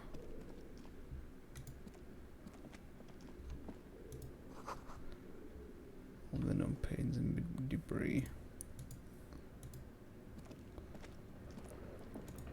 Man, so much haunt. So much creepy.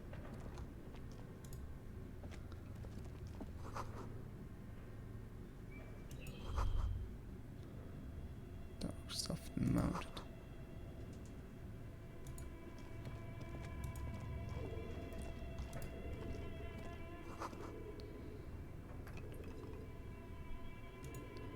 Airship rotors? Jesus. It's mannequin torso. Ooh, money!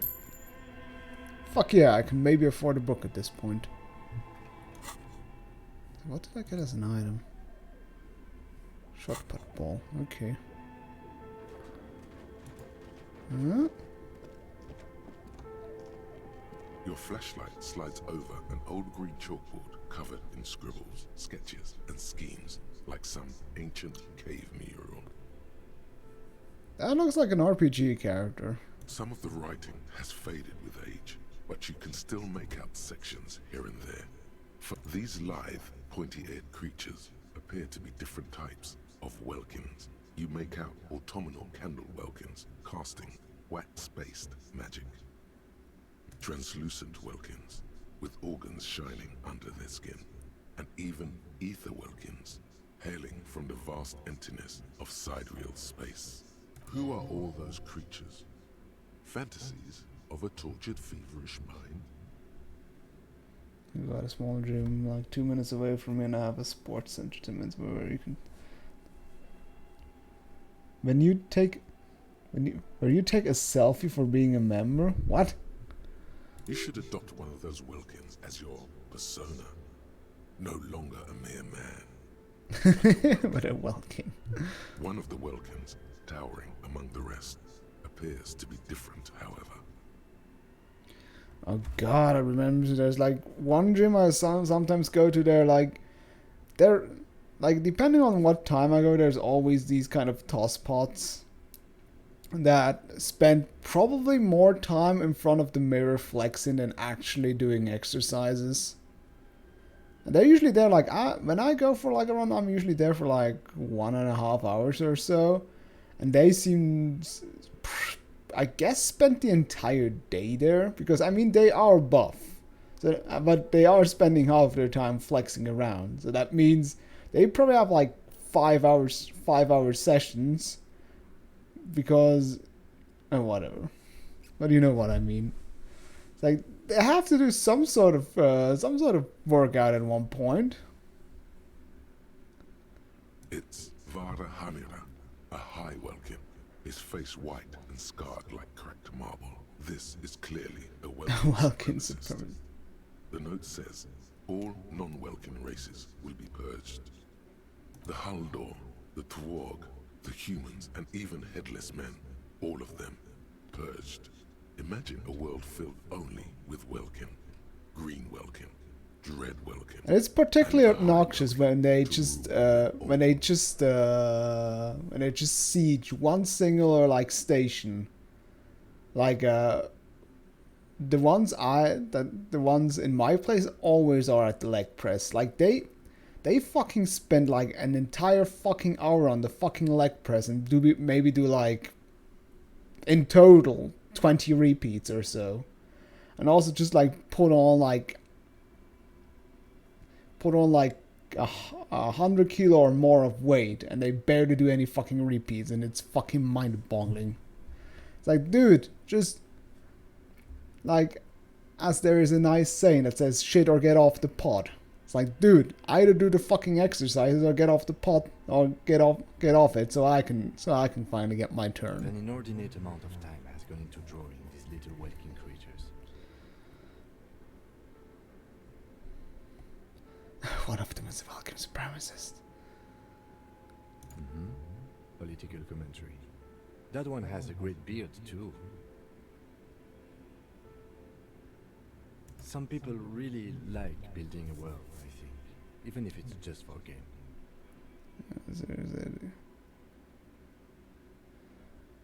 Well, I guess the EX3 is going to be in 2024. No, made quickly. What? I'm not even sure if there's going to be... Did they ever confirm there's going to be an ELEX 3? Because the ELEX 2 and the development just seemed really painful. And considering how badly it sold, I'm not sure. Unless I get a big financial help again. This looks like concept art for a project. It's not really real. Oh. Just look at those details. So much effort. And for what? All gone. The photo collage depicts barren, icy landscapes wrapped in perpetual night. You see permafrost and glacial landforms, dead trees grown in. These games are made quickly. Like ELEX 2 took the longest time for a Pranabytes game ever to develop. Then again, it was during COVID. Entire Still. oceans have been frozen from shore to shore. There are pictures of settlements on dried-up riverbeds, abandoned in a storm. You see primitive oil rigs built into glaciers, boreal dwarf, yurts under the snow, great mammoth-like beasts of burden. A pinned postcard reads, "The heat death scenario. A desperate fight for geothermal energy engulfs the world as Wirral becomes untethered from its sun, drifting through the universe." Hey, I played it more for 2 hours. I think I played Dragon Age for 5 streams. That would be at least 10 hours. And to be kind of fair, I also kind of boned myself for installing mods that made the game unstable as heck. Although I doubt I would have ever come around to the game. How are PB's financials? Honestly not sure. No idea. I just know the only thing I heard is that ELEX 2 really kind of flopped. And it took quite a long time to develop. So I would say it's at least not better than after ELEX 1. But if there's like any risk of bankruptcy, it's no clue, to be honest. This is a monthly calendar from the year 50. Cryptic words like sprint, daily minimi, and GPI span the marker-drawn grid, the grand scheme of production and money.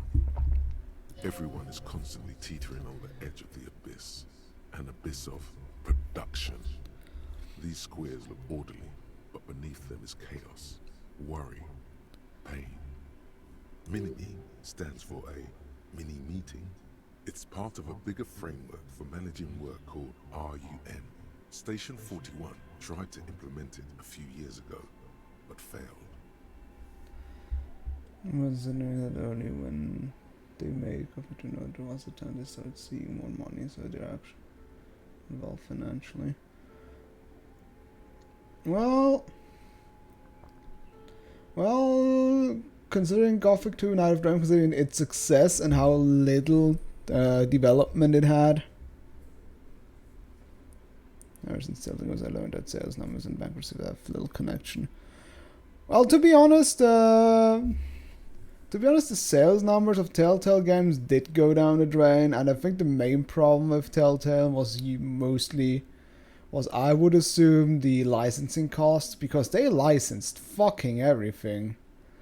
Game of Thrones, I think Batman. They also had a Batman game. They had like so much shit, and spread so wide.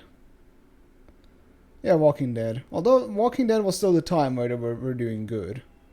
Like Walking Dead was their big success, and then Tales from the Borderlands. The margins were terrible, probably. Yeah. Could be.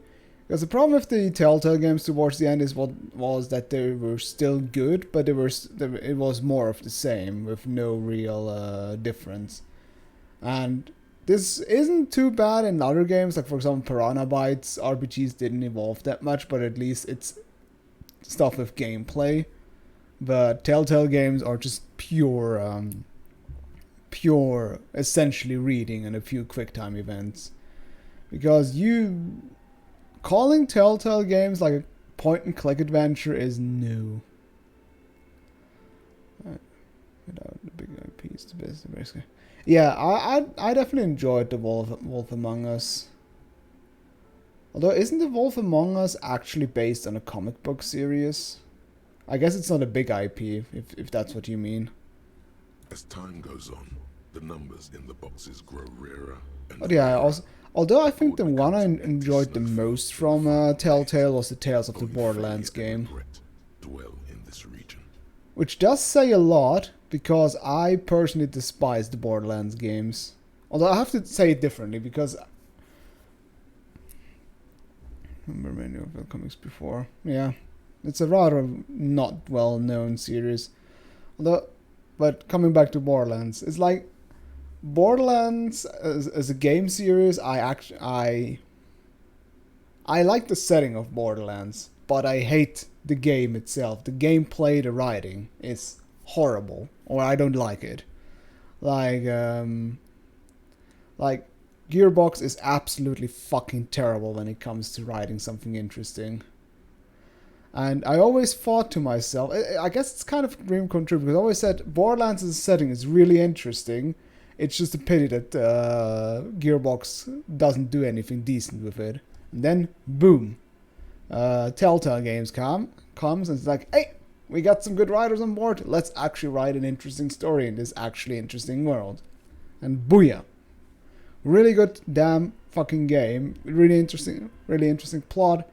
Even managed to make characters that were rather in the games. Like, for example, Handsome Jack in Borderlands 2 was just not interesting as a character, but actually became interesting in Tales of the Borderlands. And then, I mean, there is now a second Tales of the Borderlands 2, but the thing is, it's not written by Telltale anymore, because they don't exist anymore. It's written by Gearbox, and therefore it fucking sucks. Interesting Telltale games, I didn't leave any impression.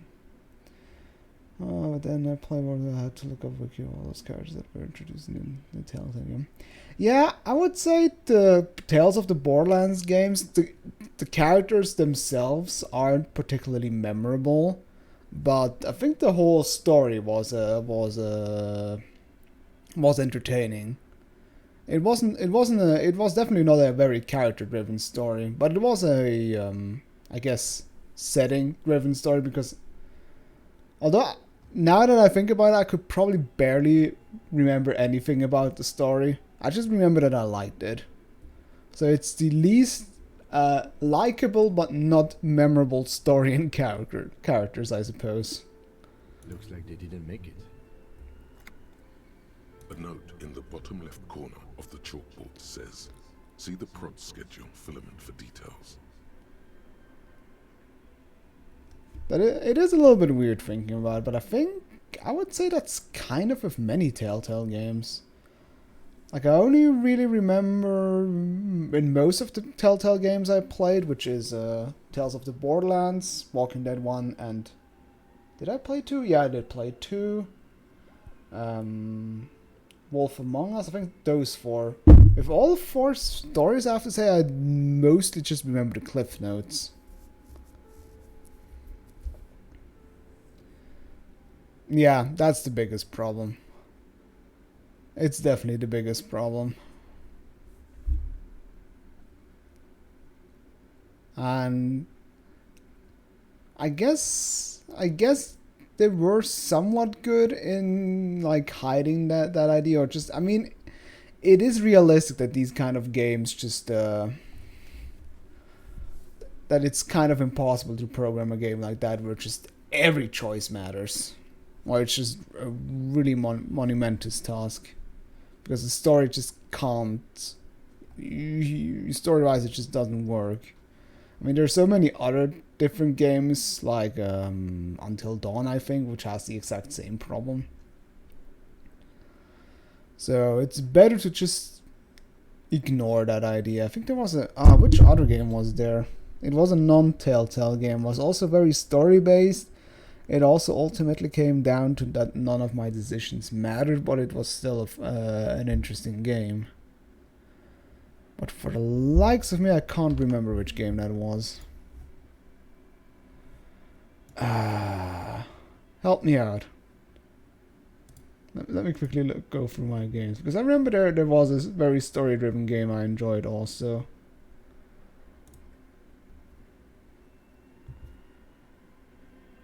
Let me see. Elden Ring. It was also very Telltale-ish, but it wasn't from Telltale. Because I remember I saying, okay, this is how you make a game like that.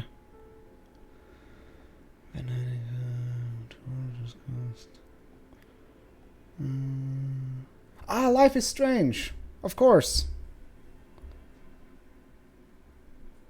It is also a game or game series where in the end your choices don't matter that much, but it's still likable in the end. Is it that okay, Grass, but an alter? What? Okay, I'm starting to realize that I'm not paying attention to the game anymore. Partly legible, but you can still make out 3 slogans. Call in, tune out, we're all untethered, and heat death of the universe. But yeah, I think Life is Strange, the original one. And I think also, like Don't Nod in general, I think basically took the Telltale formula and made it better. In one part with the better gameplay, and in other part also just making it feel a bit, just much nicer.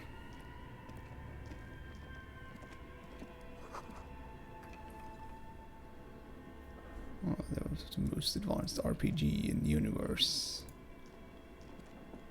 What is that exactly? This appears to be some kind of machine with a cube-shaped heart and a wired framework. The keyboard has a rectangular on-off button. A piece of paper still hangs from the printer. A radio computer. Just sitting here without anyone inside. Let's just turn on The the machine. machine lights up like some prehistoric animal stirring from its slumber, revealing fluorescent play and print keys on the keyboard. The hatch on the machine's central compartment is wide open. It's empty like a beehive without its brood. Some cables have been left dangling, disconnected. This is where the memory should go. Nothing happens. Nothing happens. Okay, I need to find memory. Alright, let's go fix a computer.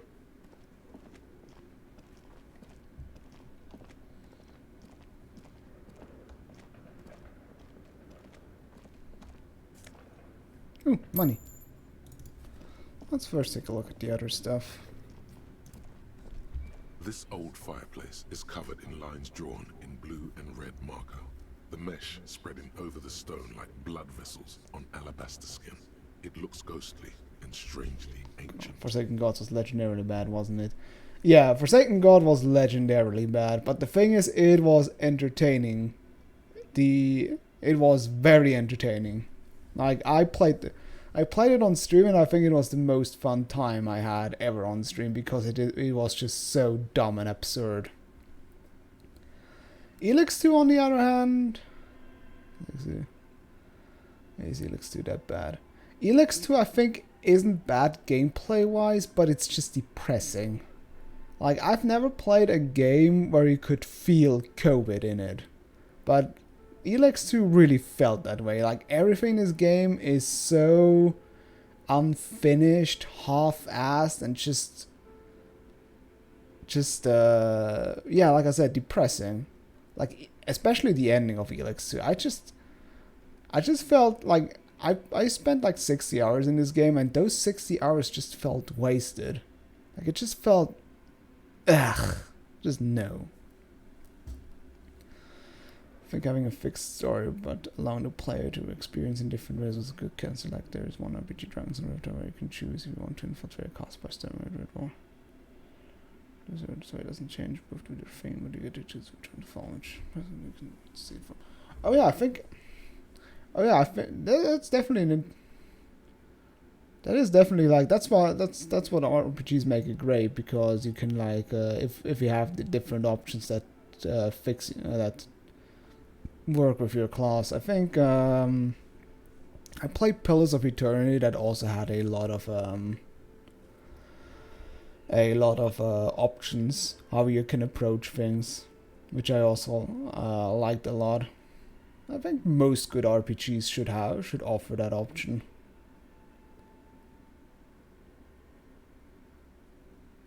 Yeah, the Elix was just such a chore. I remember, like, there are so many quests that just involved slaying plus 40 mobs or something like that.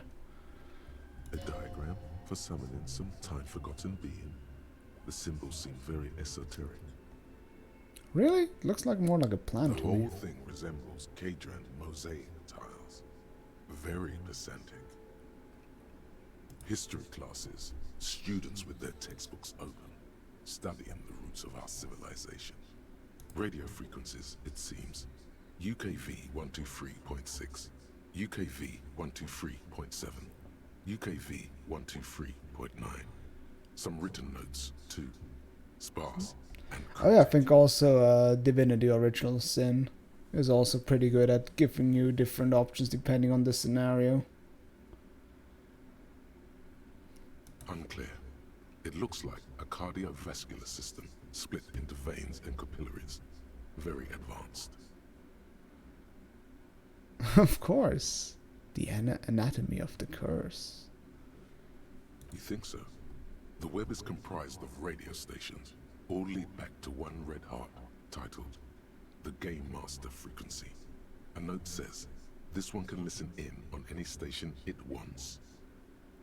Someone very important, the leader of a massive on-air game built by these people. A conductor for the hundreds of story threads that pass through the Game Master's frequency. Whoever decides to call in to a call-in station, it looks like all of this is gone, left unrealized. No. There's no way a little basement studio working here could pull anything like this off. My god. It's as if the less money they had, the more ambitious their project became.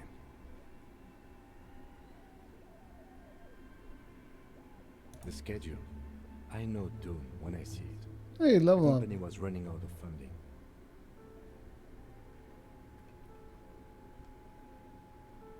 Nothing. It's just lines on marble. An echo from times long gone. No one has used the fireplace in ages. Something over into enemies into lava. Or the death fog. Yeah, Original Sin is quite a lot of fun. It definitely feels like one of those games I should replay at one point, but yeah, I played through it in co-op, which was also a lot of fun. Definitely a game I would say. Oh, what do you have to say, Kim? Okay. What do you think is going on with that computer, chalkboard, and fireplace?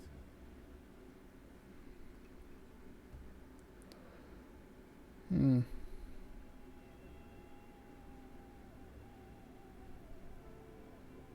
Yes, that is the question. It looks like one of those popular pen and paper role-playing games.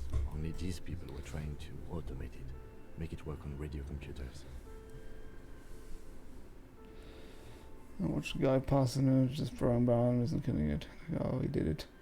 It was a chest, and the idea, what he did is put so much stuff into the chest that it became incredibly heavy. And then by essentially Looney Tunes style dropping it on enemies that did a shitload of damage, because the more heavy an object gets, the more damage it does. And I think through an exploit he was able to create an incredibly heavy object, which he then used to Looney Tunes his way through the game. Utter madness, he thinks. As a compliment. Through call-in stations, none of the players have to be physically present. Anyone in the world can participate in the game, as long as they have a two-way radio. Then there's the Game Master frequency that listens in on the smaller call-in stations. I think that was supposed to coordinate the stories, functioning as a master of ceremonies of sorts.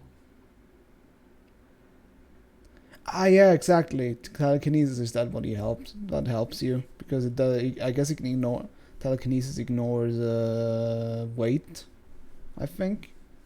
Not to my knowledge. They make automated games in Grad, Messina, Königstein. You know. Not in Revachol West, among the ruins. But I don't think anyone has attempted to create an interisolary game before. We just don't have the technology. Indeed, those Welkins are a dead giveaway. Role-playing people love that stuff. The world looks like a modified version of the We Were board game, with hit death thrown in. So you would drop it on enemies. Yeah, it's silly as fuck, but at the same time I find it kind of hilarious that you essentially kill the big bad by going Looney Tunes on him. I really like the Red. You really like the Red Prince character. That is literally the first NPC I killed because he got on my tits. Super cool. Someone should give them millions of real immediately. This game is too good to be left unfinished. No idea. They stopped filling out the schedule on the chalkboard. Indeed, it's ambitious and untethered from reality, but... Before I could do this. See no matter.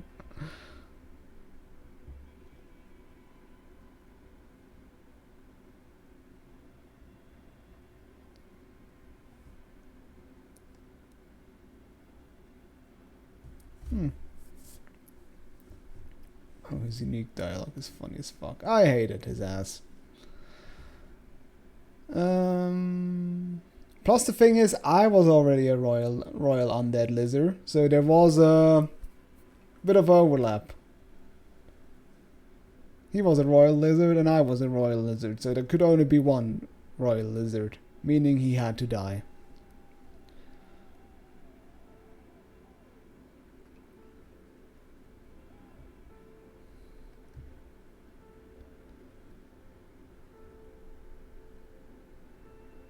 Yes, conflict of interest. How do we react to this board? If we coming back to the game, how do we react to this, by the way? Ambitious, intended for reality, but no. How do we react to this project?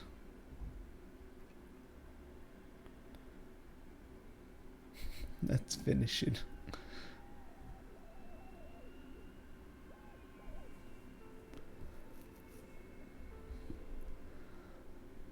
Alright, let's finish it. It's too late for that, I'm afraid.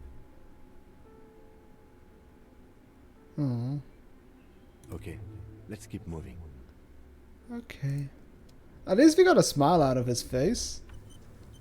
I call that a win. I don't expect that from Kim. Alright, what's inside here?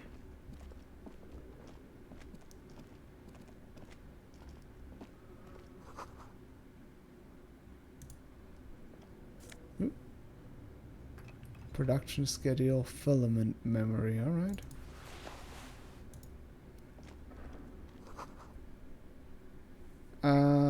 Yeah, I gotta level up. Could level up one thing. But I think I'm gonna keep the level up for now. And see, put it in where I think it's needed.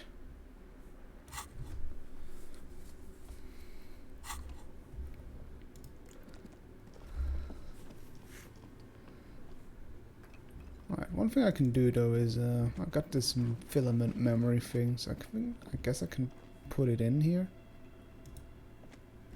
Tiles Just on the need to have cube it. are still Yeah, instant smoldering. production schedule. Cast like a smooth draw, the filament slides into place. On the keyboard, the play key starts blinking. Neat. A bar of fabric right above the keyboard starts producing a soft hum. The sound of static seeps through the machine's planar magnetic driver. Have you stirred the ghost of the doomed commercial area from its rest? Could this be its dismembered heart beginning to flutter? The static gets louder, slowly filling up the abandoned hall, until a voice speaks out, crackling and old, cutting into the air. Good afternoon.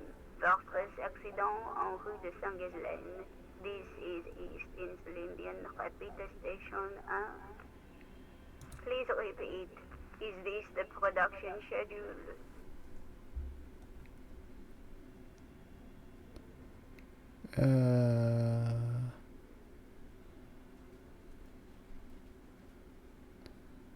Yes, I am alive. I am 74 years old and my name is Yvonne. Now please repeat. Is this the production schedule? She repeats passwords. Programming people are all paranoid. She repeats back.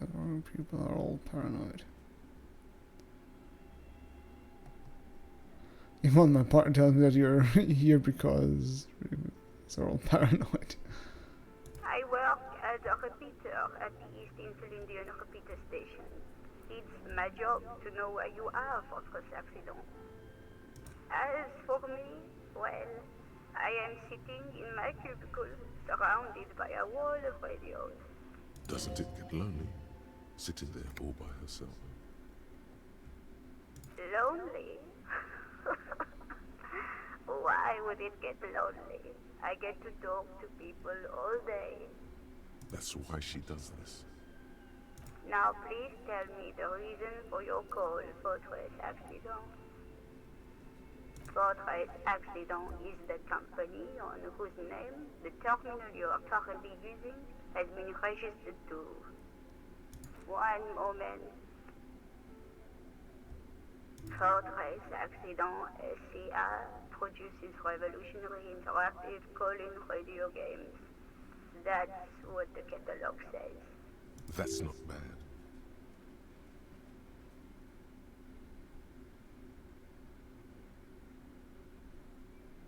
Any other questions?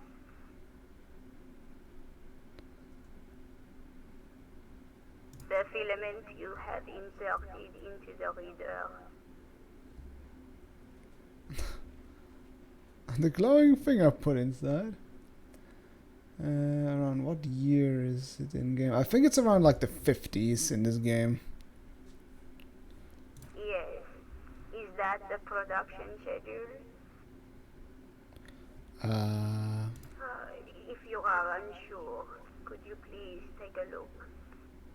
Open the hatch on the compartment. Don't touch the wires. A current is running through it, but the core is safe. There's a filament inside. I need to know what it's called. Good. Please repeat the password. Password? Of course it would have a password. That's why there's a human administrator involved. You should ask her for a hint. Is it my birthday? This is the please open this thing. No. Well, A hint system is not part of the protocol for repeater stations. Still no. I'm the police. I am contractually obliged to protect the privacy of the filament holder for trespass. I'm afraid we are not doing that, unless we want to wait for a month. Now, can you please repeat the password? Received. I will register this login attempt. Don't worry.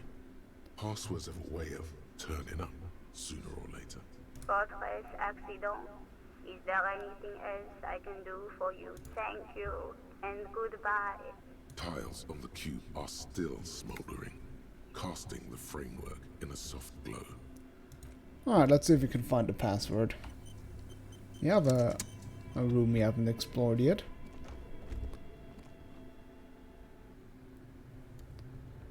Oh, good lord. Ooh, hey, we have magnesium.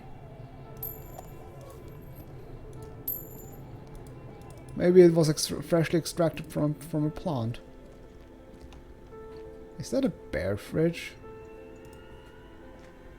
You see a terrifying A nice bear fridge. with a strange compartment in its belly. The door is Kind of covered in fortune frost, tells the and the password bear's eventually. eyes are glowing red. The bear looks oddly realistic. Is it taxidermy? The lieutenant doesn't answer. His eyes are glued to the animal. A sharp slice of light shines out from its mysterious belly door. Belly door. A gust of freezing cold air rushes to greet you. You hear a low grumble as the bear regulates itself. This is the inside of a refrigerator. The lieutenant takes a peek inside. His hand has found the holster of his gun. The shelves are empty. All you see are crumpled ice cream wrappers with the brand name, Revachol Ice City. A handwritten note has been attached to the door. The fridge is huge. You pocket the note and the little fridge magnets keeping it on the door. You've Nice. acquired an interactable item. Investigate this item further by going to the Interact tab in your inventory. Alright. A friendly cartoon bear smiles back at you from a glossy cellophane wrapper. It looks nothing like the fridge. Good question. It looks like an ice cream fridge. I know. What an unfortunate marketing choice. So they tried to sell ice cream from a hypercar anymore. What is even worse, the bear is still costing them money to this day. The fridge buzzes with energy. The electricity bill on this thing. Alright, let's take a look at the...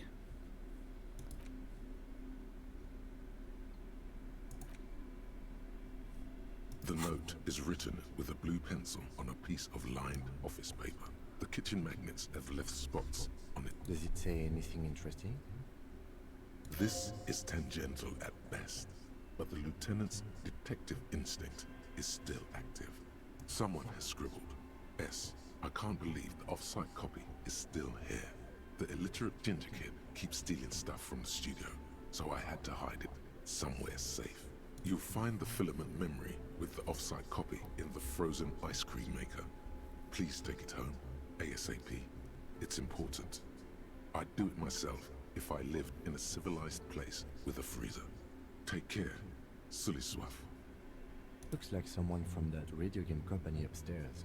I'm a little surprised they just left their property lying here. Maybe because of the entity. That's implausible. Kim. Really? You don't have a single guess?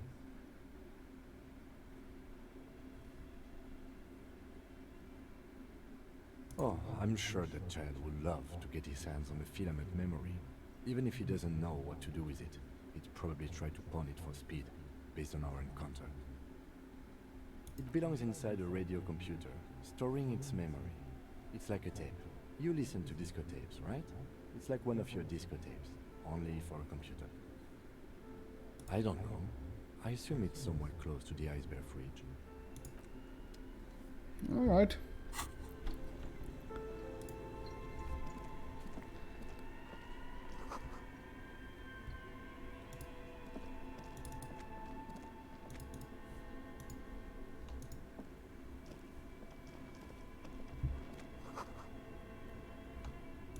What the heck is that? A thick layer of cold dust. Oh, that's the furnace she was talking Coloring about. it pitch black. Looks like this furnace has a face, and it's a face of agony.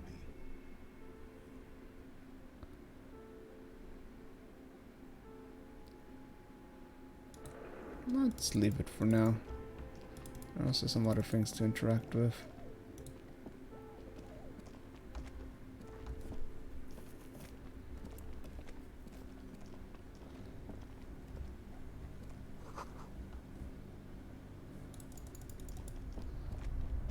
Ooh, money.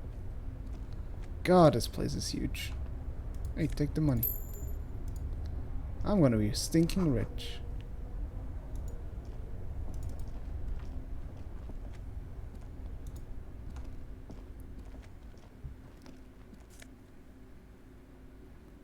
Insane mesh tank top, okay.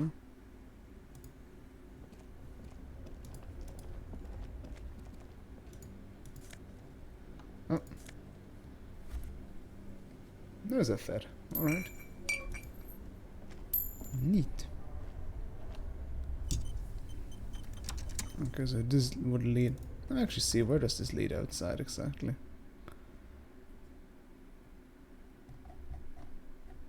Oh, okay.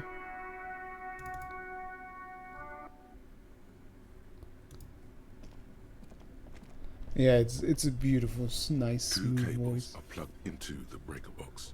The red one leads to the ice bear fridge, and the black one to the ice cream maker nearby. Okay. Let's take a look at the ice cream maker. This orange machine is buzzing like an old submarine. It has a hand-cranked ice cream churner on top and an electric freezer that appears to be frozen shut. Turning the crank feels oddly satisfying, like stirring your childhood dream. It's all gone now. You'll never become a poet or an entrepreneur. Frisco goes. It is what it is. That would have been an interesting idea, yeah, to split up the different voices, mental voices. You slip your fingers under the frozen lid, but the ice is too cold for you to get a good grip. Ah. If you want to try again, then you need to have the pry bar in your hand, detective. Equip the pry bar by going to the Tools tab. Yeah. There we go. This orange machine is buzzing like an old submarine. It has a hand-cranked ice Pry bar cream not on strong top enough. Jesus. and an electric freezer that appears to be frozen shut. Turning the... It's all gone now. You'll never become a poet. Yeah, I think I'm not going to make it.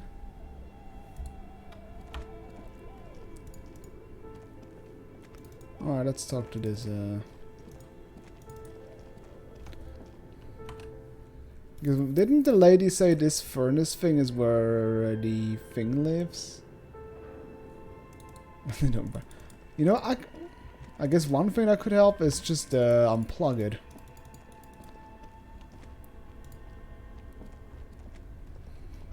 Two cables are plugged into the breaker box.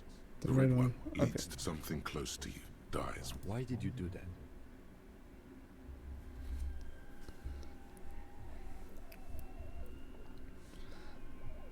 Slack. It's not like a... It's the red one. The lieutenant raises his brows, but doesn't say anything. Because maybe now it's easier to unplug. This orange machine is dead still. It has a hand-cranked ice cream churner and an electric Hey, freezer. look, it's a little bit easier, but it's still practically impossible. Turning the crank is all gone now. Alright. Guess let's plug it in again. Only the red cable is somewhere. A machine. What happens if I unplug Two the... cables are plugged. An electric sizzle. The room is slightly...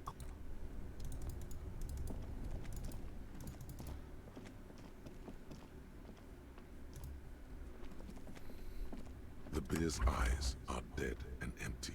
Ice inside the fridge, slowly melting. Okay. Anyways, let's actually take a look at this thing. A thick layer of coal dust covers the furnace, coloring it pitch black. Looks like it. Looks like an old central furnace used to heat the building. It's connected to the chimney. No one has used it in ages. No signs of any recent fire. Only dead rats. It's dark and grimy here. In the darkness you can hear chatter. It's coming from above. A voice, or several voices, talking to each other. Near the smoke chamber, upstairs. What are you doing?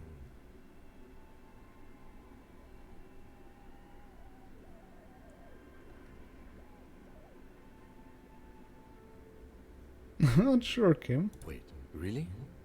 You should investigate, see if someone's upstairs.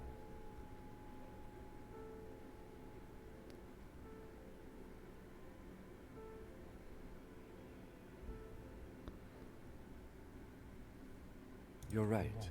The rooms do look like they're connected, but malignant entities don't exist. At least not the supernatural kind. Always has to be the skeptic, this man. Why would I do that? A lush layer of coal now covers your skin, sinking into the wrinkles. Your hand, you feel the spirit of Ramut Karzai, ancient hero of Grad, pulsing through you. All that's left is to cover your face in war paint.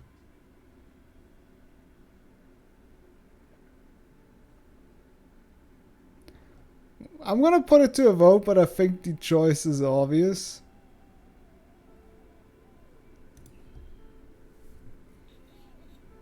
I hope you're not going to disappoint me.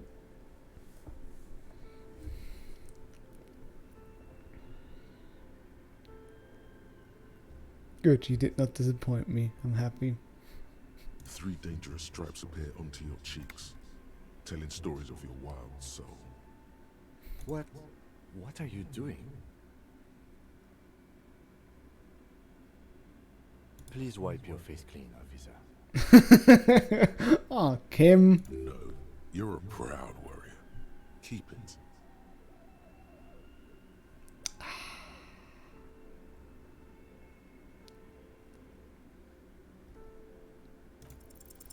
These 3 stripes give you strength in this dangerous realm. It would be foolish to remove them. Fuck you, Kim. And this protects you.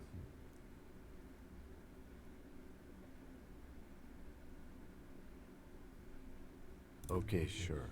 Go ahead. Just pointing out, this is not traditional 70s war paint. No idea where you got it. I don't care, it's my own war paint.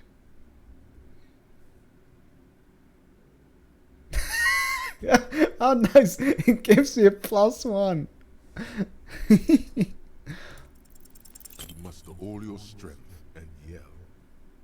Your dehydrated, hungover throat can produce little more than a dry croak. A lifetime of smoking and drinking will do that to you. The chatter from the chimney continues on as before. You seem to have made no impression on whatever's up there. Then again, maybe it's worth actually trying something up there. Maybe you should let your voice rest, officer. Try again later. Okay. kick it. Oh!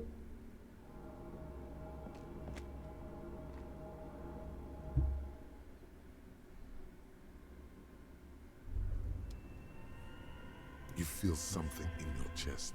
An Did I? unnatural Am I just dying pain. now? It's spreading to your left arm, your jaw. I was thinking about, okay, it says the game help me heal myself, but I'm actually curious because I'm actually going to die from that.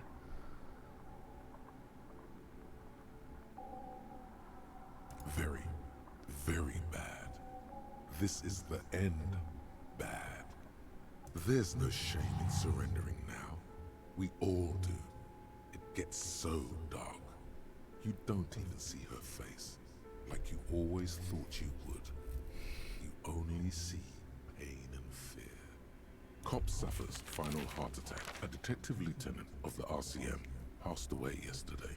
His death, though abrupt, did not come as a surprise to those who knew him. He was the heaviest drinker I'd ever met. Captain Ptolemy Price, the deceased superior officer, commented, "That ain't easy on the ticker." He loved his liquor, sure, said Detective Chester McLean, friend and colleague. But I think before he ever had a heart attack, his heart was broken. According to an official statement given by the RCM, the officer was on the brink of solving a murder case. Damn! I just game over by dying and kicking a furnace. Yeah, I think I've seen that. Yeah, I see I saw like the little thing on the bottom left with the prompt. But it was my curiosity that took over because I really wanted to see if it's possible to die from kicking the oven. But I saw how like the bar went down, and I guess clicking on the item would have given me some health. You deserve a Steam achievement. I think the game does have Steam achievement, but it's just really... I died by pulling the tie from the... Really? How the fuck did he accidentally... Did you accidentally get chopped up by the fan, or what the fuck happened? How did he manage to die from that? Did you not turn off the fan? Ah, okay. Because that makes a little bit more sense than just kicking a furnace. Died from a stubbed toe. This is literally like the